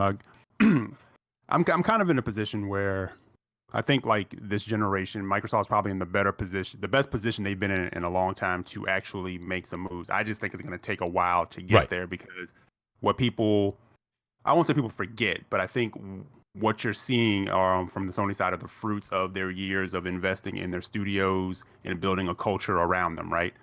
So that just may take time. That's going to always be the meme around Microsoft. It's like, wait till next E3, wait till E3, wait till E3, wait till XO, wait till Gamescom. Right. But eventually, I'm thinking that they can get there. I think this is probably the best position that they've been in since the early 360. Agreed. Right? We just have to wait to see. We ain't getting any younger. So no, we're I not. wanna keep waiting. No, we're not. That's the sad part. Like this for me. That's a great point. Listen. When I was in my 20s and shit, it was like, oh man, I can wait a few years. I'm almost 40 now. I don't want to be 50 by the time this shit comes out, right? Like I'm just being honest. Like that shit, I like the waiting game doesn't appeal to me anymore. Like I want. But here's the thing. Go ahead, E. Finish your point. This is like most of it. I want to set this up as saying like most of this is like the bubble talk, right? Right. It's not the gaming community as the whole, you know, because I know people like to use the casuals as fodder for whatever, you know, debate or argument is going on. Mm-hmm. So I find it interesting and I find it funny that in the bubble, we have this thing where it's like the company that's been 25 years delivering, you know, content had a stellar generation with the PS4, still has to prove themselves to certain segments of the community. It's like, you know, 5 months into the generation, it's like, oh, it's a wrap. They're dead. They're closing studios. They're not working with indies. There's all these things that are coming up, and I'm like, you don't even give them the benefit of the doubt, but you gave Microsoft the benefit of the doubt for an entire generation. Right. That's right. How does that work? Yeah. Yeah. No, that's a great point. Like I have every console. I'm sitting here and I'm gonna rock on every one of them. I'm probably gonna jump on my Xbox after this to, you know, finish Immortals. And then, you know, jump back over to PlayStation to do Resident Evil and whatever the case may be. I'm gonna jump back and forth. Right. But the fact of the matter, so you got Resident Evil on PlayStation. I see you. Oh yeah. I go back and forth, baby. Well, that's the thing. But you know, I want to tie E. What you just said really ties in well with what Crap was saying. And to everybody who's in the chat right now or listening later on to the show, you know, that's something that I kind of just want to reemphasize. We've been waiting for a very long time. I mean, you are talking to a panel right now that, you know, genuinely, I know everyone, it was funny because I talked to somebody the other day, they're like, well, Mooch, you're a PlayStation guy. I said, listen, you don't understand. That's not, I'm with E. Like, I'm with E. Like, everything you're seeing right now, I play Call of Duty on, if I'm playing console, I'm only playing on Xbox. You know what I'm saying? But then I did buy Resident Evil and I'm playing Returnal on PlayStation, right? So, I mean, I'm all over the place. I play everywhere. And Crap, no bigger fan than Xbox than Crap. And we've been waiting, Crap, literally. And I understand I that. bought Mass Effect on Xbox. And people are like, why'd you buy it on Xbox? Quite simple. It's a backwards compat game that gives me 120 frames. Right. Simple, right? You know, as a consumer, you want that. And that's exactly like, I don't make any bullshit about it. No fanboy shit. Microsoft had a better backwards compatible plan put out. They updated their SDKs years ago to run 120 and to run, you know, be able to run higher resolutions. Sony didn't do that. I could have bought Mass Effect on PlayStation, but why get it where I could run it at 60? We said that, Crap. We said it when Red Dead Redemption 2 came out. I said we are done with just the it's wherever the better product lays. That's just the way it really kind of is, right? And that's the same thing we said with Red Dead Redemption 2 back in the day, and it is what it is. But I mean, when it comes down to it, yes, Gears 5 came out in what? Was it 2019? 2019, September 6th. But that's Gears. Again, let's leave Gears, Halo, and Forza out of the conversation for a minute. We've been waiting since basically like Sea of Thieves came out. That was the last new IP. And let's be honest, I thought Sea of Thieves, when you're playing with 4 or 3 other friends and you're having a good time yucking it up and having a couple of drinks, it's a lot of fun. But that's really not my jam. Like after a long week of work and I come home and I feel like gaming, I don't want to take to the high seas. So that's not my point, right? So my point being, best friends can't save that game for me, Mooch. Right. That's what I'm saying. And that's a lot of people feel that way. So I mean, my jam. We've been waiting such a long time. So when people say, well, Mooch, you just got to wait a little longer, we've been waiting for a very long time, and they got the benefit of, like E said, we get the benefit of the doubt from the end of last generation into this generation. And when you see somebody come out, like I said, and I'm not trying to go back to the first topic, but when you see somebody on IGN or anybody in the gaming community to come out and say, well, you know, I can't recommend a PlayStation. You know, PlayStation had Miles Morales. They had Demon Souls, right? They've had, I mean, you can make fun of these other ones if you want, but they had Destruction All-Stars. They had Oddworld. They've got Returnal. Ratchet and Clank coming next month. Ratchet and Clank. I mean, there's just, it's bangers. Right. There's games there. So you can't really say I can't recommend, like, this is me speaking, Mooch, on this show. I could not tell you not to get an Xbox or not to get a PlayStation. And I would have a really hard time telling you not to get a PlayStation right now if you enjoyed anything from the end of last generation that Sony's been putting out from their first-party studios. Plus, so when you see somebody say that, it's about Sony's track record too. It's just a tough pill to swallow. And that's what I was saying, right? But like when you talk about the bubble's going to always push back and forth. That's why you have the debate over the $7 game and Game Pass, which again is another crazy debate to me. But on the outside, you know, when I have friends who don't have nothing to do with Twitter, you know, they're gamers and they come and hey man, I'm having a hard time getting a PlayStation, you know, or which one do you recommend? I tell them which way they should go based on what they like. That's right. Which way you should go. That's correct. But the fact is, no one on the outside is sitting there saying, well, this Game Pass thing just jumped up, so that means everything PlayStation did and everything I enjoyed last generation is done. Doesn't really work that way. It doesn't work that way. You're seeing what's going on just in the fact that when these things pop up, they're gone on both sides. I'm saying on both sides, people are just grabbing what they want. Right. No, I completely agree. And I have a couple of super chats here. Yeah, I want to just get to. I feel bad. So many people they're like, Mooch, your super chats are getting stale. I apologize, guys. I truly do. But E made some great points, and so did Crap. The Great Sir X Man, which we were talking xCloud, and Brap was in. We're going to get Brap back in here. He says it might be the phone you have or the area data when we were talking about xCloud. So shout out to Great Sir X Man. Flathy 1101 says that's not true. And we're not going to mention any other podcasts. But Flaffy, thank you very much for the $2 super chat. Alvin says Mighty Keith got a Series S after a summer of Xbox jokes. Xbox is pretty lenient. That was when we were talking about like sponsorships and actually coming out and being a bit critical on any subject on any different platform. True Virgil says the best thing that Xbox brings to gaming is YouTube and social media content. The gaming community needs that. Me as an individual, I don't. So shout out to True Virgil. Sir X-Man's back. The great Sir X-Man says, remember, Sony is good for remastering games. Fact. So they are good at doing that in their own retrospect. And shout out to Insomniac Games, who's been just short of godly in what they've been able to put out as far as content and remastering the 2018 Spider-Man and then putting out Miles Morales. It's just unbelievable what they're doing. Tactical Gamer says, one simple question. Why are we always waiting for Microsoft Xbox? Creme de la creme. Why? You know, Tactical, not only a Mooch Maniac family member, but also an outstanding point. Why is it, you know, guys, think about that on the panel here for a minute. We keep saying waiting. And then we got down on Sony for 2 or 3 weeks, right? Which was really uncalled for because they just didn't announce what they were going to announce yet, which maybe forced their hand to do what they've done the last 2 weeks. But we're always saying wait for Xbox, but we don't say let's wait for PlayStation. And shout out to MexJ88, another Mooch Maniac family member. You're right. It's like wait for E3, wait for this, wait for the tools, wait again, wait for that. It's like it's like it almost becomes like a meme unto itself. It's like, look, release a console that's ready when it's ready, or don't release it.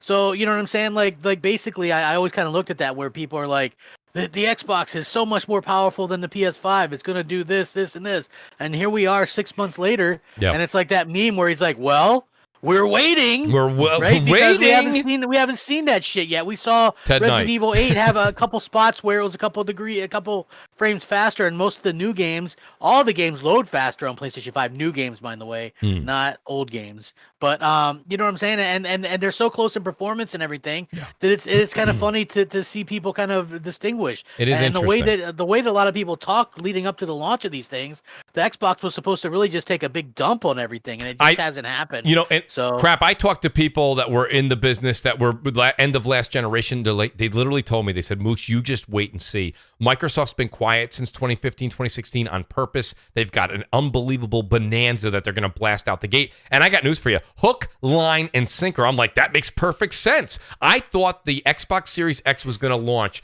with 2 or 3 blockbusters and the power and the this and the that. And here we are. We're sitting here. And let's be honest, I understand if you like Game Pass. I completely get that. It's a great value. I'm not disputing that.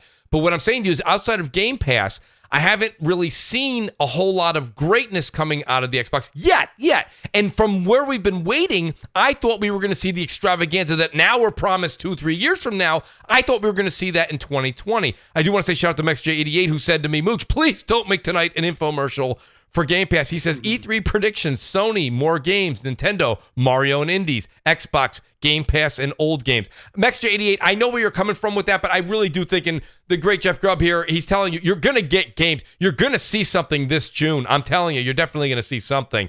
Alvin, now I'm not saying you're going to be playing them this year. I said you will be seeing them. Alvin says, I'm playing a drinking game at E3. Every time they mention Game Pass, wow, take a drink. That'll have about 2,000. That'll get 2,000 people in the live chat. Crap, if you do another drinking fiasco. I tell you what, man, we're doing E3 Mooch, and I'm having me some whiskey. Yeah. And every time they say Game Pass, I'm taking a drink. So let me ask you guys a question. Yasid Baiz in the chat, he says Mooch acting as if COVID-19 never happened. Guys, let me ask you before I answer him, which I think he's wrong there. Okay, are we gonna? I don't think you ever said that, Mooch. I never said that ever, never, ever. But you never even suggested or even acted. Like that's crazy. No, I've never brought that up. But I mean, Brap, do you think that COVID is to blame for Microsoft not having games right now? I think there's obviously been an impact to game development from COVID. Absolutely, across the board, though, right? Yeah, across the board. Yeah, it's affected the world. Last I checked. Yeah, right. Exactly, and maybe it's impacted some of the development with some of these studios internally. But I think Jeff Grubb actually just made a great point, like something about previous obligations or something. Yeah. That's I forget what he said, but it had something to do with previous obligations for some of these acquired studios. So. I mean, look, at the end of the day, I mean, I think just unfortunately, we're going to have to wait a little bit longer for them to kind of hit their stride where I think like Eric said earlier, Sony and Nintendo, because they've invested so much time years ahead and have built their studios out, Microsoft's kind of starting over again, but in some ways they are. We're going to have to wait. And COVID hasn't helped that probably, I would imagine, where, studios are working remotely. That's not just a Microsoft problem. That's an industry problem per se too. It is an industry problem. I mean, yes. And yeah, it absolutely has hit all parts of the industry, but there are still studios getting games out, so that can't really be an excuse. That's for Microsoft. Thank you. The voice of reason. People yes. love to throw out the fact that Microsoft has all of this dough. So dough gets you access. So no, it's obviously an issue across the board, but that isn't their only reason why they haven't produced. So we can't sit and say that it's COVID alone why Microsoft has not had anything come out. It's like what Jeff said. It's going to take a long time because of obligation. Yeah, previous obligations. It's very interesting because also though you look at this that where COVID was a thing with lockdown last year for a good portion of it, but what we saw from like Halo Infinite, for example, that game was in works for almost 5 years prior to that, and it still looked like that. So at some point, like this is always my thing. Like we could sit there and say the future looks like it could be bright on Xbox side. The only problem that I would have with saying and agreeing with that, because it should, is you have to have a manager. You have to have somebody manage 23 studios. You can't just let 23 studios roam have free. Little minds. You can't have them all have minds of their own going in. You got to have somebody leadership to tie it all together, get your ducks in a row. You can't have, imagine if Marvel was like, we're going to start doing Marvel movies, but we have no idea what this studio is going to work on or how it's going to tie together or anything. They're just going to have complete creative freedom to do whatever the hell they want. It would have been a fucking disaster. It'd be like DC. It sounds really nice when you're sitting there trying to recruit people. You're like, you know what, Brap, everybody on the panel, if CrossFire was a business, you guys just release go out the and Spencer cut. Let's get fucking 4 hours. Go out and do whatever you guys want. Bullshit. Go out and do whatever you guys want. That doesn't work that way. And that's the thing when you hear about this creative freedom. And you've seen a lot of top-notch developers. They were going over to, I believe it was, help me here, guys. Now the one's making Perfect Dark. The Initiative. And now they're going back to, a few of them went back to Naughty Dog. They're like, I want to go back over there. I'll take the crunch and the awards. So I mean, it's like, it comes down to when you say, well, a lot of people are going over there. That creative freedom sometimes ends up being turmoil or chaos. Well, go ahead, Brad. Well, I was going to say, they need someone, and David Jaffe's been outspoken about this, and I believe even, big shout out to Jeff Grubb was in the live chat. I think Grubb even said this on DPS last night with Slow-Mo and Forte, that they need someone who can kind of keep him in check, like maybe kind of crack the whip a little bit, for lack of a better word. Like, absolutely. Because we all hear about God of War when, Barlog and company pitched God of War or had Shuhei play, and he's like, yeah, this isn't working. You guys need to go back and redo this. So they probably do need someone. Like it's fair to question the potential quality of upcoming games. I would say outside of Bethesda, because I think Bethesda's just in a different league of their own. I saw some of that Starfield stuff, man. I heard the floor is DLC, so we'll see how that works out for him. Yeah, I don't know, man. I still think Bethesda's Bethesda, but they have a lot. Yeah, they'll do their own thing, but they're always buggy too. But they have a lot to prove to get. Yeah, they do have a lot to prove. It seems like everybody's buggy nowadays. I mean, that's a good point, that's to be expected. And that's to be expected. But listen, if there's one Xbox fan that can sit there with a straight face and tell me that you don't have at least a little worry or think it's odd that Microsoft literally can't seem to get any of their games out the door, like nothing. They can't get the freedom to do whatever you want, crap. I think the other thing too is not just that, but the quality of content. Like, again, I'm gonna put Bethesda aside because they have Arcane. Arcane's put out good games, Machine Games. I mean, but like Microsoft first party proper per se, like the quality just hasn't been there. And like with even with the Halo, like I think maybe it was you, Crap, who mentioned the showing they had last summer. That was embarrassing. Yeah. Like, and that was almost 5 years of dev time. Yeah, and who thought that was okay to put that out? I'm like, that's. Let's look at a game. Let's look at a game that gets a lot of praise, but I was a little bit critical of it when it came out. Crap, me and you actually went back and forth with this discussion. That was Forza Horizon 4. And everyone's like, "Oh, it's going to be great. It's going to be great." It was Forza Horizon 3. It should have been again. It should have been called Forza Horizon 3 again. And it's kind of like that's the thing is like what Brap was just saying and Crap was just saying is that what is it we're getting? And that's what's under question right now is it's not Playground is a very talented team, an extremely talented team. Let's just be honest, okay? I think Forza Horizon is the best non-simulator racing game out there. I think you guys would agree with me on that. And if I said it wrong, please correct me. But Forza Horizon 3 is my all-time favorite racing game. Part Forza Horizon 3 was amazing. And I said, please don't let Forza Horizon 4 be another festival. Okay, I don't want to go back to the festival anymore. I've had enough. I've played every role. Next, I'm going to be the cotton candy salesman. I mean, there's nothing left to do over there. Let's do something else. So, of course. The cotton candy salesman. Yeah, what else is left to do at the festival? I've been a racer, then I was a manager, then I was an owner. That's right there, Mooch. Right, I just saw you get killed. You had somebody, dude. You were blasting him, and then he just shot you, and like you. I told you guys, like the other day when I was shooting this, and I was playing this last week. I was like, "Oh, Mooch, oh my God, you're playing like crazy." I told you guys, I'm like, that was like I get like one a week where like I kill, and then the rest it's like 3 kills dead, 4 kills dead. Yeah. 2 kills. Brap knows this. 2 kills dead. But it's like just kind of getting back on topic. I just kind of wanted to point out that it's like, look, Turn 10 used to get a Forza Motorsport game out every 2 years. They've gone now 4 years without putting a game out, and they're only in quote unquote early development of Forza Motorsport. I don't see how that's possible, to be quite honest with you. We look at Hellblade 2. That was announced in 2019. They just hired a game director this year. They were still scouting locations or something. I don't understand how their games are so far out of development. Fable leaked in 2018. I know.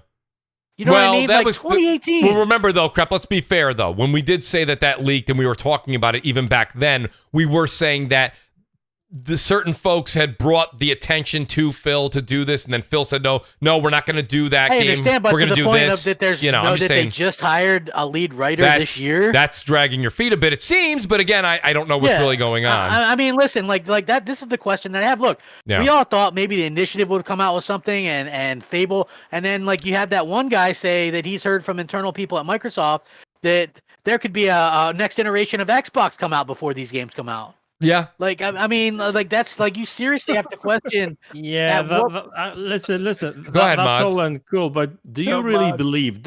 Can you really, with straight face, believe that we will have to wait for all these games to wait until 2025? No. I think the big ones like Fable and Perfect Dark. I think those are at least 2024. At least. Listen, at the end of the day, so let me comment first on the whole that they don't have somebody to overwatch, all these projects, right? They've got this Matt Booty guy. Obviously, he's looking over these studios and stuff. Now, whether he's doing a great job or not, well, we will have to wait and see at the end of the day, right? But has he delivered in the 3 years since he's been head of studios? Well, right now they've been just buying studios, so we will have to wait and see, right? I know that's another wait for Xbox to deliver, but that's just Mods. And I don't want to interrupt your train of thought. I just want to throw one thing in there. I'm completely on board with what you're saying because Matt Booty was brought on after Phil was hired. Now, hear me out.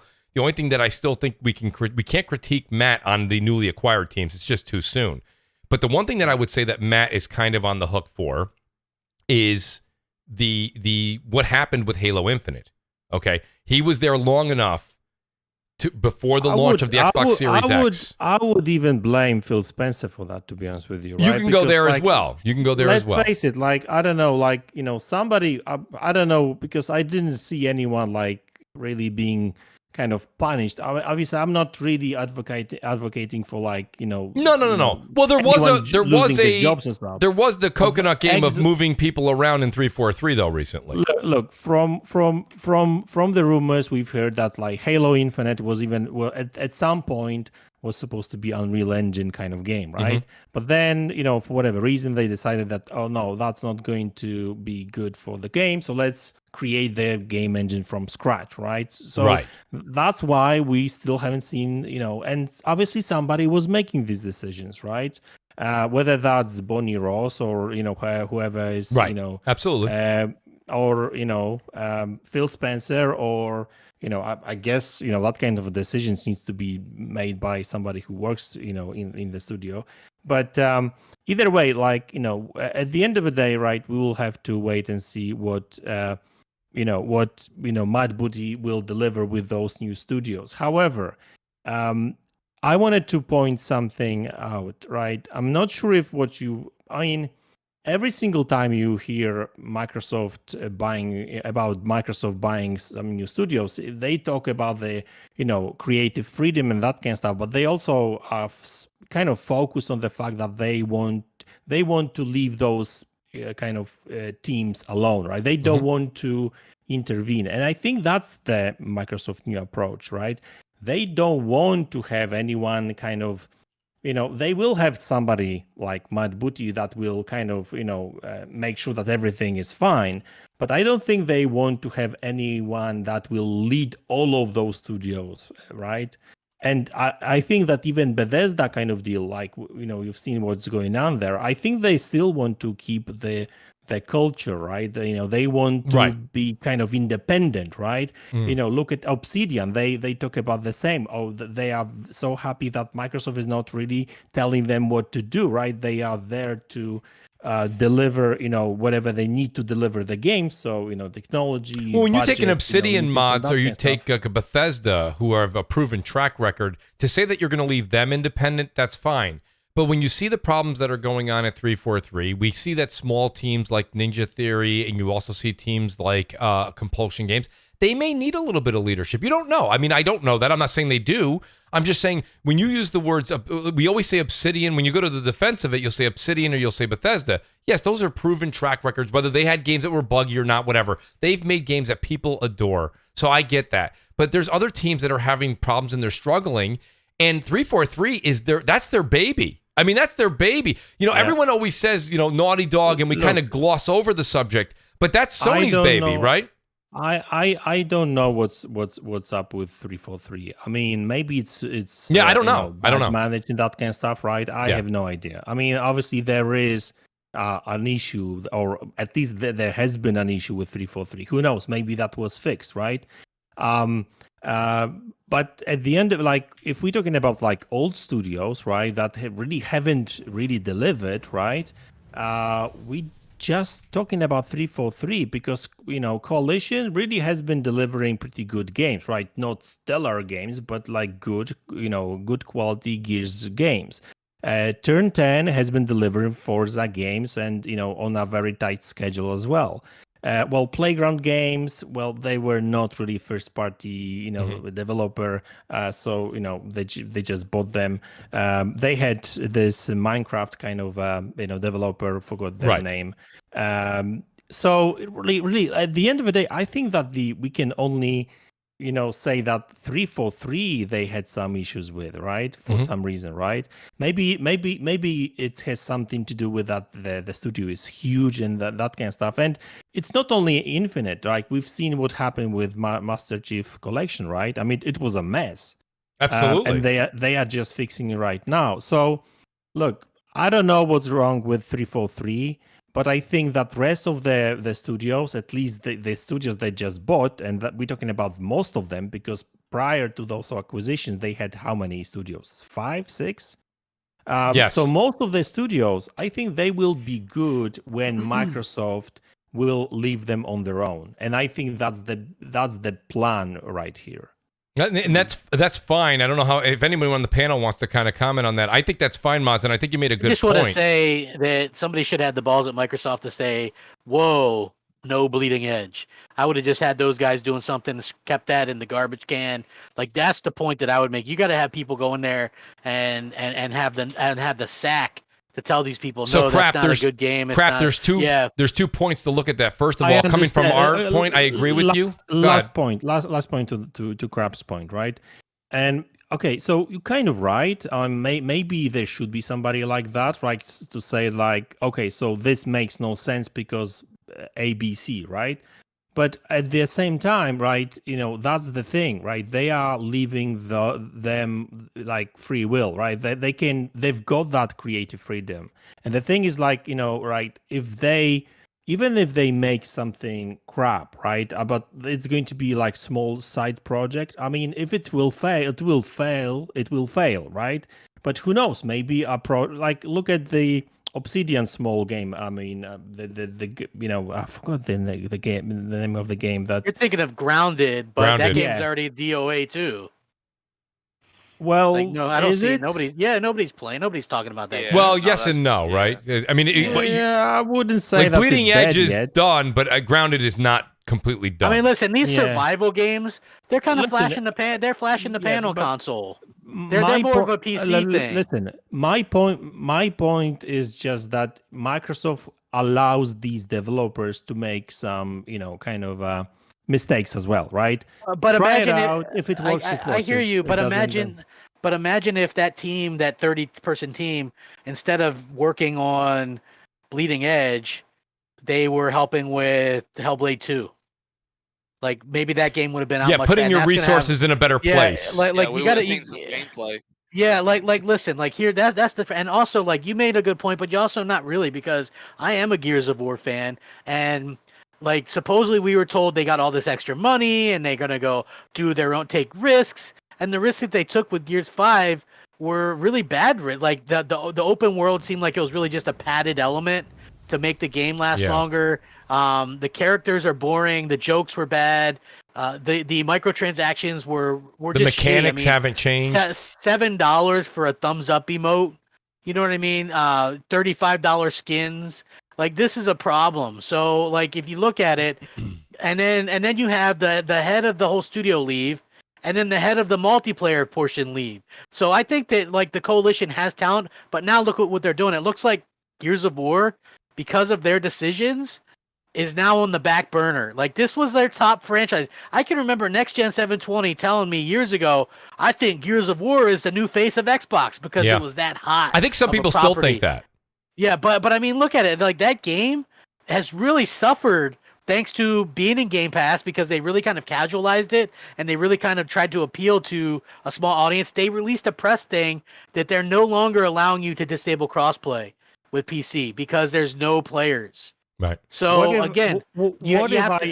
what if I told you that having more time to make a game is a good thing? I think it is a good thing, but if you're a $1 trillion company and Mads, listen, Microsoft has come out with 3 brand new consoles since 2017, but they haven't planned any games to release with these consoles. Like you realize how long it takes to plan a console from an R&D aspect? Longer than games. So why couldn't they, if they have the money to plan a console, which is going to cost more money than games to make, why couldn't they go to somebody like they did at the launch of the Xbox One when they bought a Rise or a Dead Rising 3 or a Titanfall?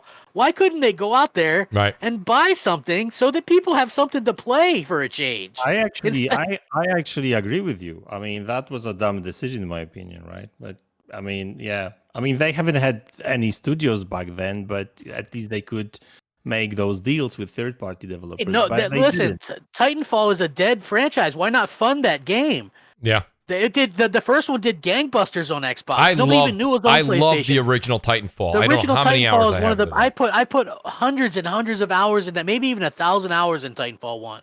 Right? Like why not? What, Dead Rising? That game's dead now too. Why not get another one of those exclusive? Like there's different things that Microsoft could have done to make sure that gamers have games, but they don't really care so much. Like, and this has always been my problem. They don't care so much about the console as they do about Game Pass. So as long as they have these indies and these small games going to Game Pass, that's what they care about. The console to them is almost a secondary thought, and that's sort of where I have a problem with it. It's like, look, we spent this money. I spent $1,100 over the last 3 years on 2 consoles from you guys, both of them the world's most powerful console, and you've given me a Forza and a Gears. You know what I mean? Like, come on, do better. Sea of Thieves. Yeah, right. that's all I'm asking. I'm like, damn, I'm not the bad guy. No, I hear Give you. us some games to play. I got a couple super chats here, guys. I want to get back to Alvin. Alvin here says the Gen Zs playing Fortnite will have jobs in a couple of years. That's the target demo, not us old folks. Alvin, I get that, but that's got to kind of. Here's the deal, okay? I get that, but you know what? The Gen Zs that you're talking about playing Fortnite, well, we're the parents, okay? So we're funding that. So I think, you know what I mean? We're always sitting there going, Microsoft's got all this money. Well, we're the parents. Those Gen Zs are asking us for the $10, $15 for all the skins. We're also gamers too, and we buy games and we have different tastes. Don't get me wrong. I completely see Alvin's side, but that's not necessarily the whole thing.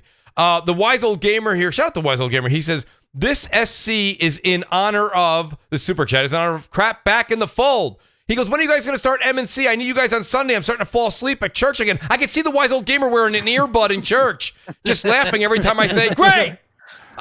So M&C will be back. We're just getting a hiatus. It's a little hiatus, but we'll be back. The great Sir X-Man, he says, I'll say again, this generation could have waited. Sir X-Man, that's not true. Even Matt said it's going to be a fantastic generation, and I agree with him. Axel's here, and he says, Scorn has been in development since 2014. Laughed my ass off. Why is Xbox so slow? Axel, I can't blame Scorn. That's not even an Xbox game. Yeah, I can't blame Xbox for Scorn. Yeah, I don't want to blame Xbox for that. That's just an indie or whatever. So they got a deal there. Shout out to the great Jeff Grubb, who leaves a super chat. He says, thanks for the show. I appreciate the kind words. Jeff Grubb, outstanding to have you here. It is an honor to have you in the chat. Listen, I want to point this out too, because I know that Jeff probably gets a lot of hate and stuff like this. As someone who, you hear, when you hear stuff from the industry, that shit's always a moving target. So, you might not be right with all this stuff. I mean, he heard that, just because he heard that Live was going to go free, maybe he heard that part, but not the part that... He says it when he says it, crap. He'll say, I heard it. It doesn't mean it's gospel. He'll go, I heard it. Exactly. Hell, me and Rand Outdoor, I can remember doing podcast together, we both heard that there was going to be a new Splinter Cell that was actually in the making. They had the guy recording lines for it. Turns out that got canceled. We look like assholes after that. But what are you going to do? Because it's always changing. Listen, it's not a complete thing. You know what I mean? Where there's nobody on YouTube or any of these sites that are right 100% of the time. I can promise you that everybody has been wrong about something that they quote unquote heard from their sources. There's no such thing as somebody who's perfect. There is a reason why these things are called rumors. Thank you, mods, and that's why it's fun to talk about, though. I mean, absolutely, it is like that. I love talking about rumors and speculation because it's fun to talk about. That rumors aren't true. Rumors aren't all true. Oh. Well, that's why. Listen, ever since I started Crossfire, hey, Robbie, opinions are facts. That's right. I always say. I always say that. I say tune into Crossfire for the latest gaming news and rumors. I say it every week because listen, there's a part of it that. Listen, we do talk shows every week. Some people do a few a week. Hear me out. There's not that much news, right? So a lot of it is hearsay, and I think the people that are in the business that do it correctly say, hey, listen, this is a rumor, or I heard this. That's what I always put. Sometimes right there in the caption, along the scroller on the bottom, I'll put in parentheses, rumor. Just so everybody knows that it's not coming through as a true fact, but it's something we're going to discuss. I do want to say shout out to Sir X-Man again. He says they should hire somebody from Minecraft team to show them how to get a game out on time. That is the truth. Minecraft always makes their dates. Now, the one thing Minecraft hasn't done is they haven't got that, what is it? Is it not the 4K pack, but it's the ray tracing pack. They promised that, and that kind of went by the way of the dodo bird. That hasn't happened yet. Shout out to Tyson Webb 509. He says, I'm glad to see CG back on the panel. That makes two of us, Tyson Webb. Right? Great to have crap back. Guys, and like I said, I want to ask this last topic here. We have 10 minutes left of the show. It's been an outstanding show, by the way. Mass Effect Legendary Edition released today, and I know we kind of talked about it in different opinions there. Perhaps excited. One of the things I just said was, do a lot of these especially, I'm seeing a lot of it, and guys, tell me if I'm wrong, please. I have no problem being wrong. I'm seeing more of the Xbox camp a little bit more excited about this game. Is it because they're kind of? It was an Xbox game first. It was an Xbox game first, it and was, also, I mean, it's also exclusive to Xbox, right? So they're kind of holding that near and dear to their hearts. I'm just seeing more of it. Listen, Mass Effect came out in 2007. Saying it was a hell of a year, by the way. I talked about this the other. It was like that was a hell of a year. 2007, the first Assassin's Creed, BioShock. That was exclusive for a year on Xbox. You had like I said, the first Mass Effect, Assassin's Creed, BioShock. You also had Halo 3, Call of Duty 4, Modern Warfare. Really, really hell of a year. I think Fable. No. I think Fable was 2008, Fable 2. But yeah, hell of a year. But for me, it was like, I had such a good experience playing it. I bought it on Xbox. Even though people were kind of surprised by that, it really comes down to I spent money on a TV that could do 120 frames. The Xbox version is the only version that can do 120 frames due to the backwards compatibility stuff. It's not that the PS5 couldn't, but you would have to have a PS5 version built for that. Xbox was ahead of the game on the back compat. Yeah, exactly. So there are no Xbox Series X or PS5 versions. Only PS4 and Xbox One X, which Xbox One X far superior to the PS4 Pro, so you get, you know what I'm saying? Plus, they had the better SDKs and all that kind of stuff. So I'm getting 1440p, 120 frames. I tell you what, fucking smoothest damn experience I've ever had. You know what I mean? This game is like plays like butter on my Series X. So yeah. I want to ask. So go ahead. And yeah. I want to. No. Go ahead. So would y'all recommend it? Because see, I just never got into it, and maybe it was because it first came on Xbox. Mm-hmm. I've never played any Mass Effect game, and I'm looking into it, but I'm like, man, I don't really know. Like, some people are buzzing about it, but I don't really know if it's for me. One of my favorite franchises. I'm actually jealous of you now that would be your first experience. Everybody's talking about it. Yeah, listen. This never played BioShock. I'm like, oh man. I'm right there with you. This is maybe my favorite RPG franchise of all time. The first one I'm playing through it. Look, it's a little rough. It's from 2007. They did fix a lot of things with it, but obviously some of the character models aren't great at some of the points, right? Like I was looking at it, and it was kind of like whatever, but yeah, like it plays really good. It looks like the performance of this is actually incredible, and it takes me back to, I got goosebumps kind of playing it again. Like it takes me back to when I was just having an absolute blast in the heyday of the Xbox 360, and that means something to me. So it's just such a fun. The music is great, and you got I'm like, oh, there's Joker. He's the cat. He's driving the ship, and there's this chick. I banged her, and when I played this back in the day, you know what I mean? Like, but there's my guy, Crappy Shepherd. Right. You know what I mean? Like again, this is it just takes me back, and it's just like, listen, these games are a lot of fun. To be honest with you, they probably aren't as long as people think. I think I could beat Mass Effect 1 in like 25 hours. So, and that's doing a lot of the side quests. Like I do some side quests on there. So like you could probably beat, but the cool thing about this is it has all the DLC, and I didn't play the DLC back in the day. So apparently there's like it's like extra game. So I'm excited to play these parts of the game that I've never played before. So like all that for a pretty damn good price, you know what I mean? And I'm looking forward to it. And so far it's been just a wonderful experience. So I'm not in the exact same. That was a good description, crap. I'm not in the exact same. It's got fun mode too, guys. I'm just saying. I'm not in the exact same spot as Robbie. I'm interested to hear mods, or I'm interested to hear Brap E. Anybody else that's on the panel here that has been playing it or is a Mass Effect super fan. I played the original Mass Effect on 360. And it was so clunky. I played it late. I didn't play it when it first came out. I probably played it around 2010, 2011. And it was so clunky, so slow. The mechanics were god-awful. I didn't mind it as much. Then Mass Effect 2 came out. And again, I didn't play it on day one, but I didn't wait quite as long, right? A lot of people say it's the GOAT. And it's the GOAT. Right? And I played it. The mechanics were a lot better, improved.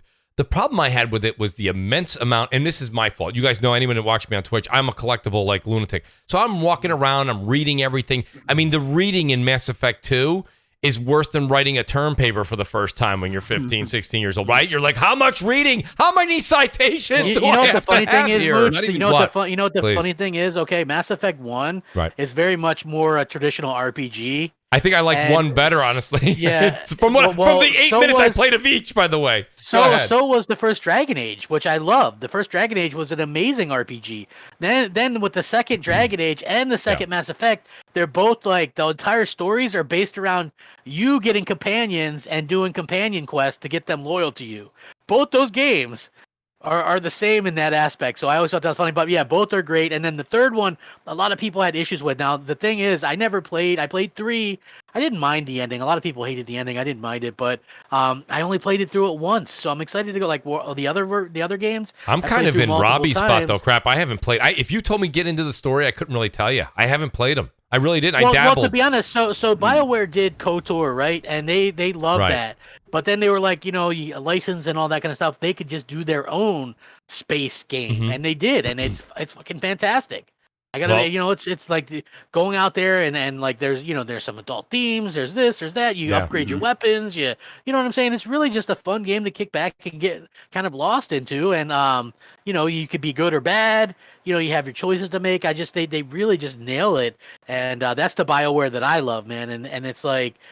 Because after I get done with Resident Evil, I'm near the end of Returnal now. I'm at the very, very last boss, and then I'm going to platinum it. But I can just I can go back and forth on it. But I'll have some time, and I'm thinking maybe I will revisit these. It's funny. Anyone got a spare code laying around? No, I'm mooching on air. I apologize. That just comes out sometimes. I totally apologize.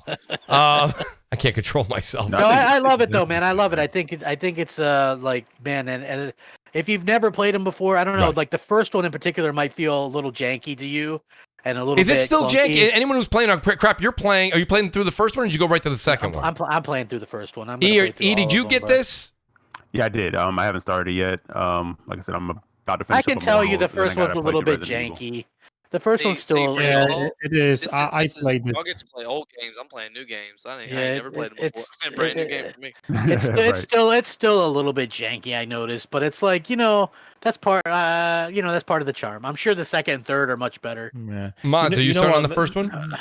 The thing about like the first one, right, is like the controls and stuff, like have been improved a little bit, right? I mean, they still a little bit janky, just like Crab said. But I think the biggest issue with this one is the actual game design that was like made for Xbox 360 to work, right? So like when you're in the Citadel and stuff, you have to go through all those hundreds, if not thousands, of bloody doors, right? And you have to, come up to one door, open it up. They were hiding load times. Is the reason. Exactly. But they couldn't get rid of it because it's just like it's not a full remake. It's just remaster, right? And it's just like it's kind of annoying. I mean, later once you leave the Citadel, the game opens up a little bit, so it's much better. But right, you still feel, it's a still great game, great story and stuff, right? But it's like these kind of things. Fable Anniversary. I don't know if you ever played that, but Fable had so many loading areas. Like you leave one area, go to the next, and then load. Leave one, and then there's a screen, and then you leave that screen and have to load into the next. And like that was still there, so it was a great game, but that really took away from it. So I hear what you're saying. Yeah, the first one like might not be the best idea. Like. For somebody new to the franchise, you might go, I don't know, it's kind of janky, but I think if you get through it because you get introduced to these characters and there's such a good story to tell, and plus there's also big choices that you make on who lives and who dies for the rest of the series. So like honestly, like part to it. Yep. So, you know what I could do? I could actually, instead of playing the first game, I could do what a lot of people do, and I could just watch it on YouTube. Yeah. Oh, there you go, Robbie. That's how you get the real effect. Shout out to the wise old gamer. You go, stop the Mass Effect talk. Screw FedEx. Yeah, guys, in case you don't know, I follow the wise old gamer on Twitter. He says FedEx totally screwed him. He was supposed to get it day and date, and it's not coming till tomorrow. So shout out to the wise old gamer. He's gonna have to wait a little bit longer. Brap, are you playing this on Xbox or are you playing this on PC or both? We may have lost the Brap. Not sure if Brap's here. But I know Brap had mentioned he wanted to originally get it for Xbox. Oh, no, I'm here. I'm here. Okay, Brap, were you playing Mass Effect or not yet? Where am I playing Mass Effect? Yeah, you playing the Legendary Edition on Xbox or PC? No, or PS5? Come on, you already know PC. Well, I thought so, but I thought you had mentioned possibly you'd grab it on Xbox. Hey, he's playing at 240 frames. Yeah, no, I wish I was playing it. I'm playing at 144 frames. Infinite frames, yes. No, I'll say this: like the nostalgia of this game is just wow for me on another level. Like it makes me think that God, I would love to see a game, a science fiction game, at this level again. Today with today's hardware and it just. that franchise, those 3 games, I mean, it could be one of the best of all time, in my opinion. And I fired up the Mass Effect 1, the music kicked in, like Crap talked about the nostalgia, and seeing Joker commanding the ship, and being that open dialogue, the opening scene, where Shepard is talking to Commander, I forget his name now, or when they hit the Mass Effect relay the first time. It just it looks pretty, like I say, it looks pretty good considering it's an old game, like came out in 2007. I mean, it doesn't look great, but I think it looks good. I mean, I think it's held up okay on the PC side. I don't know what it looks like on the consoles, but I think it looks pretty good. I'm excited to get back into it and play 1, 2, and 3. Obviously, I'm going to take my time because I'm still playing Returnal, but I'm really excited. It was part of EA. I subscribed to EA Plus Pro, so I got that as part of that subscription. And I'm looking forward to playing through the trilogies again. I really can't wait to get to Mass Effect 2. I think you guys are dead on. Like Mass Effect 1 was definitely more traditional RPG. Yeah. Where I think Mass Effect 2 kind of combines those RPG action adventure type elements together. But I think the gameplay is a little bit better, a little bit smoother in Mass Effect 2. Plus, Mass Effect 2 has the Elusive Man, which is if some people don't know or may or may not know that's voiced by Martin Sheen. And yes, like I'll never forget when I found that out. I'm like, I know this. The first time I played Mass Effect 2. So actually, I played Mass Effect 2 first, and then went back and played 1. Mm-hmm. So I didn't do it in order. I actually, the same thing happened to me. That's what ruined. Actually, it's a memory from 2011. I played 2 for a bit, and when I got to the point of this, right after the Citadel, and I was like, oh my God, I felt like it was a homework assignment. With all the reading, I said, you know what? I'm gonna go. I stepped off from it. I went and played something else. I never went back. And then Mass Effect 1, I actually thought kind of slow to you though. Like it felt like the pacing was slower. Super slow. If you played 2, if you went from 2 to 1, if you went from 2 to 1, it was like you were in quicksand. Yeah, it is because it's much more of a traditional RPG. It was like, you know what I mean? Like a lot of people really liked it because of that. Like I did for a long time, but then you just got like, they really kind of like, it was Metagel, tear it down for Metagel. And they got rid of all that shit in the second one, right? It was just like, you know what I mean? Like, I much prefer, now, so I really kind of prefer that. But the character progression, I feel like is necessary to play through the game. And it's not a bad game. It just doesn't, it's from 2007. Yeah, it's dated. You know what I mean? All. I mean, you can put a new coat of paint on it, but that's not necessarily, you know what I mean? And they didn't even really, it's not a remake. Like you can tell that they were just like, they did a good job remastering it, but particularly like the Admiral, his facial expressions and stuff aren't very good.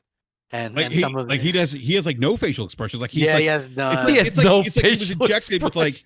No, it's like he just got an injection of Botox and he can't. Yeah, it doesn't. I looked at that. Yeah, I looked at that and I was like, they could have did a better job with the Admiral, and so like obviously the first one not as good, but yeah, still I'm having a good time. It takes me back and and kind of getting back into the story and stuff like that. Crap, how great that music though. It's great. Like I tell you what, they put that right in and then they put you right. You go into Eden Prime and start like you see all that shit and you're just like, wow. You know what I mean? But the good news is, like I said, the first one is pretty linear and pretty easy to get through. So, it's funny. You guys are definitely doing a great sales pitch for the game. You guys can see on screen right now, I am absolutely loving Resident Evil 8. I'm going to say shout out to the great @Neil Augusto, who's in the chat, who gifted me the game. Yeah, I had to make a choice, man, because I bought Returnal. I bought Returnal. I kind of wanted Resident Evil 8, but I was like, I had already bought Mass Effect and also Ratchet and Clank, so it's just one of those things where something had to go, and I ended up kind of skipping Resident Evil. But Resident Evil, to be clear, looked like my bag because they say it's not a super long game. It's not. Right? I mean, like that. I like the fact that it's. Yeah. It's funny. Jeff Grubb goes. I think he's talking about what you guys were talking about with the commander there. He goes, it's dead face. It's so weird after stuff like Resident Evil 8. With Resident Evil 8, it's like these characters are so lifelike. They're so lifelike. And I love it, old woman. Holy, what the hell is that on the screen? Like, she's crazy. That's the well, I listen, I didn't show too much on purpose. I didn't want to spoil the game for people who haven't played it yet. This is still very early on. You just spoiled it. I'm not even at that part. You spoiled it for me. You're not there yet? I wanted the big lady to like. This is the big lady, the tall lady, to like stomp me or something. Oh wait, Mooch, is it the first boss? It's the first boss. It's the first. It's the first boss. Yeah, I didn't go. I hear this guy loses a hand. He a lot. He lost his hand in 7. Hey, bro, he lost a hand in 7. He lost and he loses it a couple times in the first like 2 hours here. I gotta be honest with you. I kind of don't like Ethan. I just feel like he's just like a meme for Jackass, basically, the show. Like he's always like getting hurt, his hand's falling off, his hand grows back. I just feel like this guy's got the worst luck in planet Earth. Yeah, he has the worst. He luck. Literally, like he's just like I don't know. I have problems with him. He's the comedic relief in the game. That's what it is. But I get that. But it's like he's just like a punching bag. He's like, oh my god, what's happening here? What the hell? Well, I don't know if you guys did. You guys play through? Did you guys play? I played through 7 like 3 or 4 times, and I mean, let's be honest. I think he's been whatever Evelyn, and I'm not giving it away. Well, if you haven't beaten 7 yet, that's a you problem. Right. I think whatever Evelyn was, whatever that creature scared the hell out of me. I played. It's funny because people said Resident Evil 8 was not going to be scary, and I'll tell you, man. Well, I play it. I shut all the lights off. It's got some creep factor to it. Go ahead, Rob. Let me say something without spoiling. Brap, were you the one that just said you're not that far in the game, right? Yeah, I'm not now. Okay, I'm not gonna spoil anything, but let me just say something. There is some very scary stuff in this game, and Mooch, I think you know what I'm talking about. Like kind of near the second section of the game, there's a certain place you go. I was terrified. Like, and I know what you're talking about, Robbie. I haven't gotten that far yet, though. Yet I'm literally right after this. Yeah, I know what you're talking about because the internet's ablaze. So I know what you mean. It's crazy. But yeah, if you guys haven't played yet, I mean, I'll be honest with you. I'm just trying to get as much done as I can in Returnal. I've got 19 or 20 of 30 trophies, and then I'm trying to beat this game. I don't know if I'm going to platinum RE. I might because we have time, but nonetheless, and it's like you said, after you go through it the first time, I'm seeing people beat this game in 2-3 hours. Returnal is so good, but it's so like frustrating too. Like I can't get past the 3rd biome, and then like I had that, like they gave an update, and it reset my thing and whatever. I was just like, it crushed me. Yeah, I was just like, you know what I mean? Look, it did. Like I hope that they I know that this is probably should have been a topic, but I hope that they add a save kind of feature. I know a lot of people are against that. Give people an option. Hey, you want to play it traditionally, that without a save feature or whatever, fine. But if people do want to play it, because listen, I don't want to leave my damn thing in standby mode with just that game. You know what I mean? You know what I'm saying? Like if I want to go back to it and I want to be able to pick up where I left off, and it would have helped because so many bugs and stuff. That it would have been helpful because we wouldn't know, so many people wouldn't have kind of lost their stuff or whatever. And it's like, I get it. Like the further you get, it makes it easier to get through that part again. Yeah. Right. Like after I died so much, like I'll just boom, there's a guy. Boom, there's a guy. You know what I mean? Like, and I'll get my way through there pretty quick again. But it just can be a little bit disheartening when you lose everything due to like an update coming. No, you know what I mean? I do. Like, I do know what you mean. Yeah. Yeah. No, I completely agree. I think that they said that they don't have an answer to address that save or a checkpoint feature. I mean, I'll be honest with you. I guess I'm just in that camp where, listen, we're in the generation of options, right? I told you, if you want to ride with the air conditioning on and your windows down in the summer, you do whatever you want these days, right? You can't tell people no options. But sometimes the game is designed. I don't think it needs it, but I mean, if they put it in there, they put it in there. It doesn't affect me. Wouldn't hurt me. I just wouldn't use it. So I completely agree with you, Crap. It's the generation of options. And if it gets more people to experience the game, I don't personally have a problem with it. But I know some people say the game is the game because that's how the developers intended it to be played. If that's the case, they know who they're alienating. They're making a game that's that type of game. It is what it is. So we'll wait and see. There's still people reporting on that possibly becoming a thing as we move forward. But they haven't quite gotten to an answer yet on that. I do want to answer JudaZuk here with a super chat. He says 367 people watching, only 41 likes. Come on, people, hit that like button. The show's amazing. JudaZuk just refresh the screen. We have 140 likes. But please, guys, hit the like button. Hit the subscribe button. We had over 400 people here tonight. It was an outstanding show. We had a great panel. I kept Crap here for over 10 minutes, guys. You don't realize, if this was real-life achievement, you would have seen a trophy and an achievement pop at the same time. That's an amazing feat. You guys don't even know it. Let me go in reverse order here. I want to say thanks to everybody here because I did keep everybody over the 2-hour mark. And Neil Augusto, I do see that. I will ask Mooch for my gamer tag. I will hook up Crap with your gamer tag for sure, Neil Augusto. Absolutely. The great Neil Augusto, everybody. And Absolutely. I will go in reverse order here, and I will say Robbie Fox. Robbie, first time on CrossFire, buddy. Outstanding job. Great to hear your opinion on everything we talked about. We're definitely going to have you back on the show. Let people know they can find you on Twitter and maybe any future intentions of what you're doing in social media. Yeah, of course. Well, look, I didn't want to, butt in too much. This is, it's CrossFire. You can do that. Yes, I appreciate it. Okay, well then, hey, can you be quiet so I can keep going? All right, so, no, you can find me on Twitter, guys. It's the same name, Robbie Fox 1. And yeah, man, I'm really excited to be on here. And look, y'all are gonna see my name a lot more recently, coming up. So I'm excited. Appreciate that, Robbie. Great to have you on the show. And then Mods, honestly, Mods is probably like, Mooch, what kind of foul joke are you playing on me? It's 3 a.m. in Poland, and I kept him here till 3:12 a.m. in Poland. Mods, outstanding to have you here. And, a lot of people, and you said it yourself, they say, Mods is just an Xbox guy. Mods, I'll be honest with you. I've been following you on Twitter for a bit here now. We've had a great conversation on the show. I understand that that's your preferred, and everybody has a preference, but, I got to be honest with you, man, you're a gamer first and foremost. It's great to have you on the show, Mods. It's great to talk games in the industry with you. Let people know where they can find you. You are writing for, I believe it is lordsofgaming.net. I want to advertise that, but let people know on social media where they can get a hold of you. Yeah, well, first of all, thanks a lot for the invite. Great show, nice conversations, heated conversation. I like it. So yes, that was fun. You can find me on Twitter, Mads Gaming PL, or Mads Gaming on YouTube. Obviously, I'm making some videos here and there. So yeah, if you into that kind of more Xbox content and stuff, check me out. And like I said, great panel, great topics. I had fun. Thanks a lot. Appreciate having you there, Mods. And like I said, I do appreciate, especially with the amazing difference in time gap we have here, for you to do this show is very difficult, and I appreciate your time. I need to move to America, Well, listen, you're more than welcome to come on over. I do recommend New York. We've got the best food. We've got 4 different seasons. Crapple and E will tell you to go down to Florida and sweat it out, but that's, that's their prerogative. They can do that.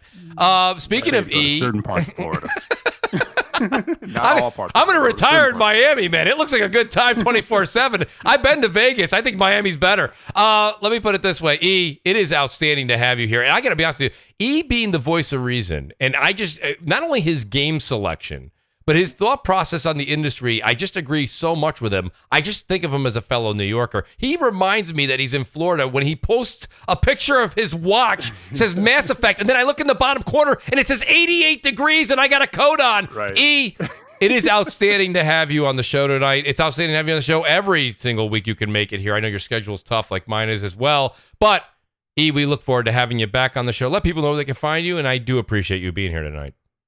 Man, I always appreciate the invite, man. And I'll say, man, I'm East Coast at heart. I'm New York at heart. That's correct. Because my musical taste, everything has always been like grounded around like New York. Like I've never been into 95 South and Trick Daddy that much. I listened to it, but it was never like my thing. Right. Yes. That kind of thing. But it was always like Tribe and Onyx and stuff like that. But anyway, I digress. But yeah. But no, man, I always appreciate it, man. I'm here whenever I can make it. You're my bro. I love coming on here. Thank you, E. You always put a great panel together. It gets heated. The chat gets heated. It's all good, man. That's what it's all about. It's Friday, man, right? I mean, Brap always calls it happy hour. It is what it is. Listen, you go out with your buddies, you're having a couple drinks. If everyone's just sitting there nodding, oh, yeah, okay, all right, yeah, all right. You're going to fall asleep at the bar. Right. I want someone to tell me my Mets suck, and then we're going to go down for down on every statistic we can go through, E. But yeah, absolutely. That's what it's all about. No, man. And like I said, great time tonight. Robbie, man, I can't believe you never podcasted before, man. You jumped right in there. That's right. Oh, man. Look, let me tell you something. I like to talk a lot, but I also know when to dial it back, and I think that's the good balance. You got to know your balance. You know what I'm saying? That's a great point. He's gonna be ready, man. He's gonna be ready next CrossFire, man. He will be ready. Hey, let me cut y'all off because I just want to say, I am the best gamer in this podcast. So I just want to say that. So there you go. No, I'm just kidding. I had to make it a little spicy. He's like, I had to get somebody aggravated somehow. I couldn't leave this show without everybody aggravated somebody but me. Robbie, well done on that. Nice finishing move. Yeah, got to. Absolutely. But no, again, thanks, Mooch. And Mods, we don't get to talk that much, man. It's always great to podcast with you when we get that opportunity. And Crap, same thing, man. My Florida brother. Appreciate you guys. You guys are great. Absolutely. E, great to have you here, buddy. Thank you so much. And then Basement Radio Arcade Podcast. You know where to find him every Wednesday night, 9 o'clock.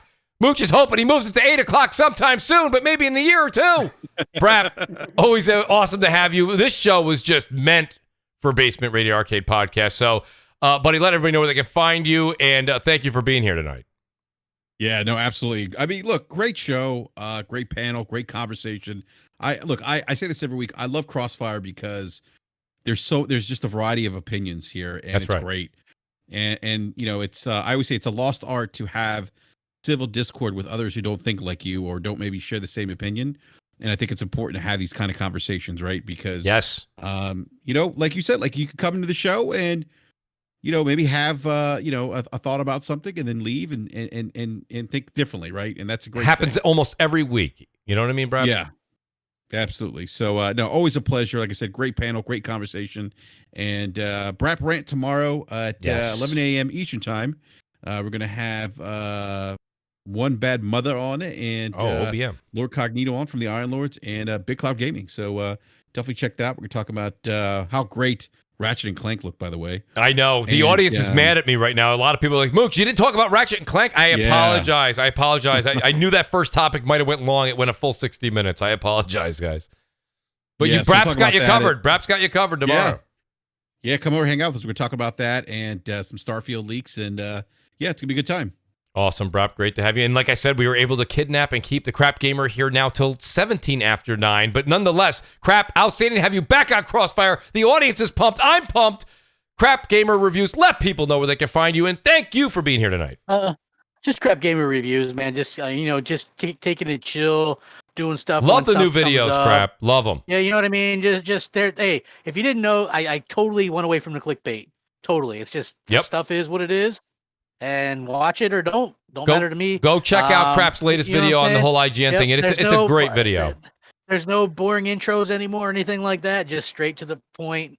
Videos could be any amount of time, just as long as, you know what I'm saying? They could be 5 minutes, could be 10 minutes, could be 15 minutes, depends on the topic. But a lot of things change up in there, and, you know, hopefully you guys enjoy it. But I got a lot of new stuff coming out. I've been recording a lot of new gameplay and things like that. So I'm having a good time, and I'm looking forward to kind of getting back into the podcast stuff, and, you know, very excited, and I appreciate you guys having me on here. It's a fun time. Always, Crap. Thank you so much. And like I said, guys, we will be back next Friday, 7 p.m. Eastern time. Please do stay privy to at Mooch1978 on Twitter. I'm going to be announcing all the scheduling, and we are going to, just like Crossfire's every Friday, you guys can count every Friday on Crossfire being here. My Twitch schedule will become a religious event. It will be there. You can count on it being there. So we will have that, and I've got a couple of great giveaways and things that are going to be going on with the channel in the next 2 to 3 weeks. It's not 2 to 3 months. It's 2 to 3 weeks. I'm actually working throughout the weekend, starting Sunday into Monday, on what's happening with the channel. So guys, stay privy to that. And please do hit the join button. Become a Mooch Maniac family member. It's the button right above the description. It means so much to me, and it really does help the things that you're about to see take place in the next few weeks happen. And guys, hit the like button, subscribe. Really appreciate it. We'll see you next Friday night, 7 p.m. Eastern time. Peace out. Enjoy the weekend. Later.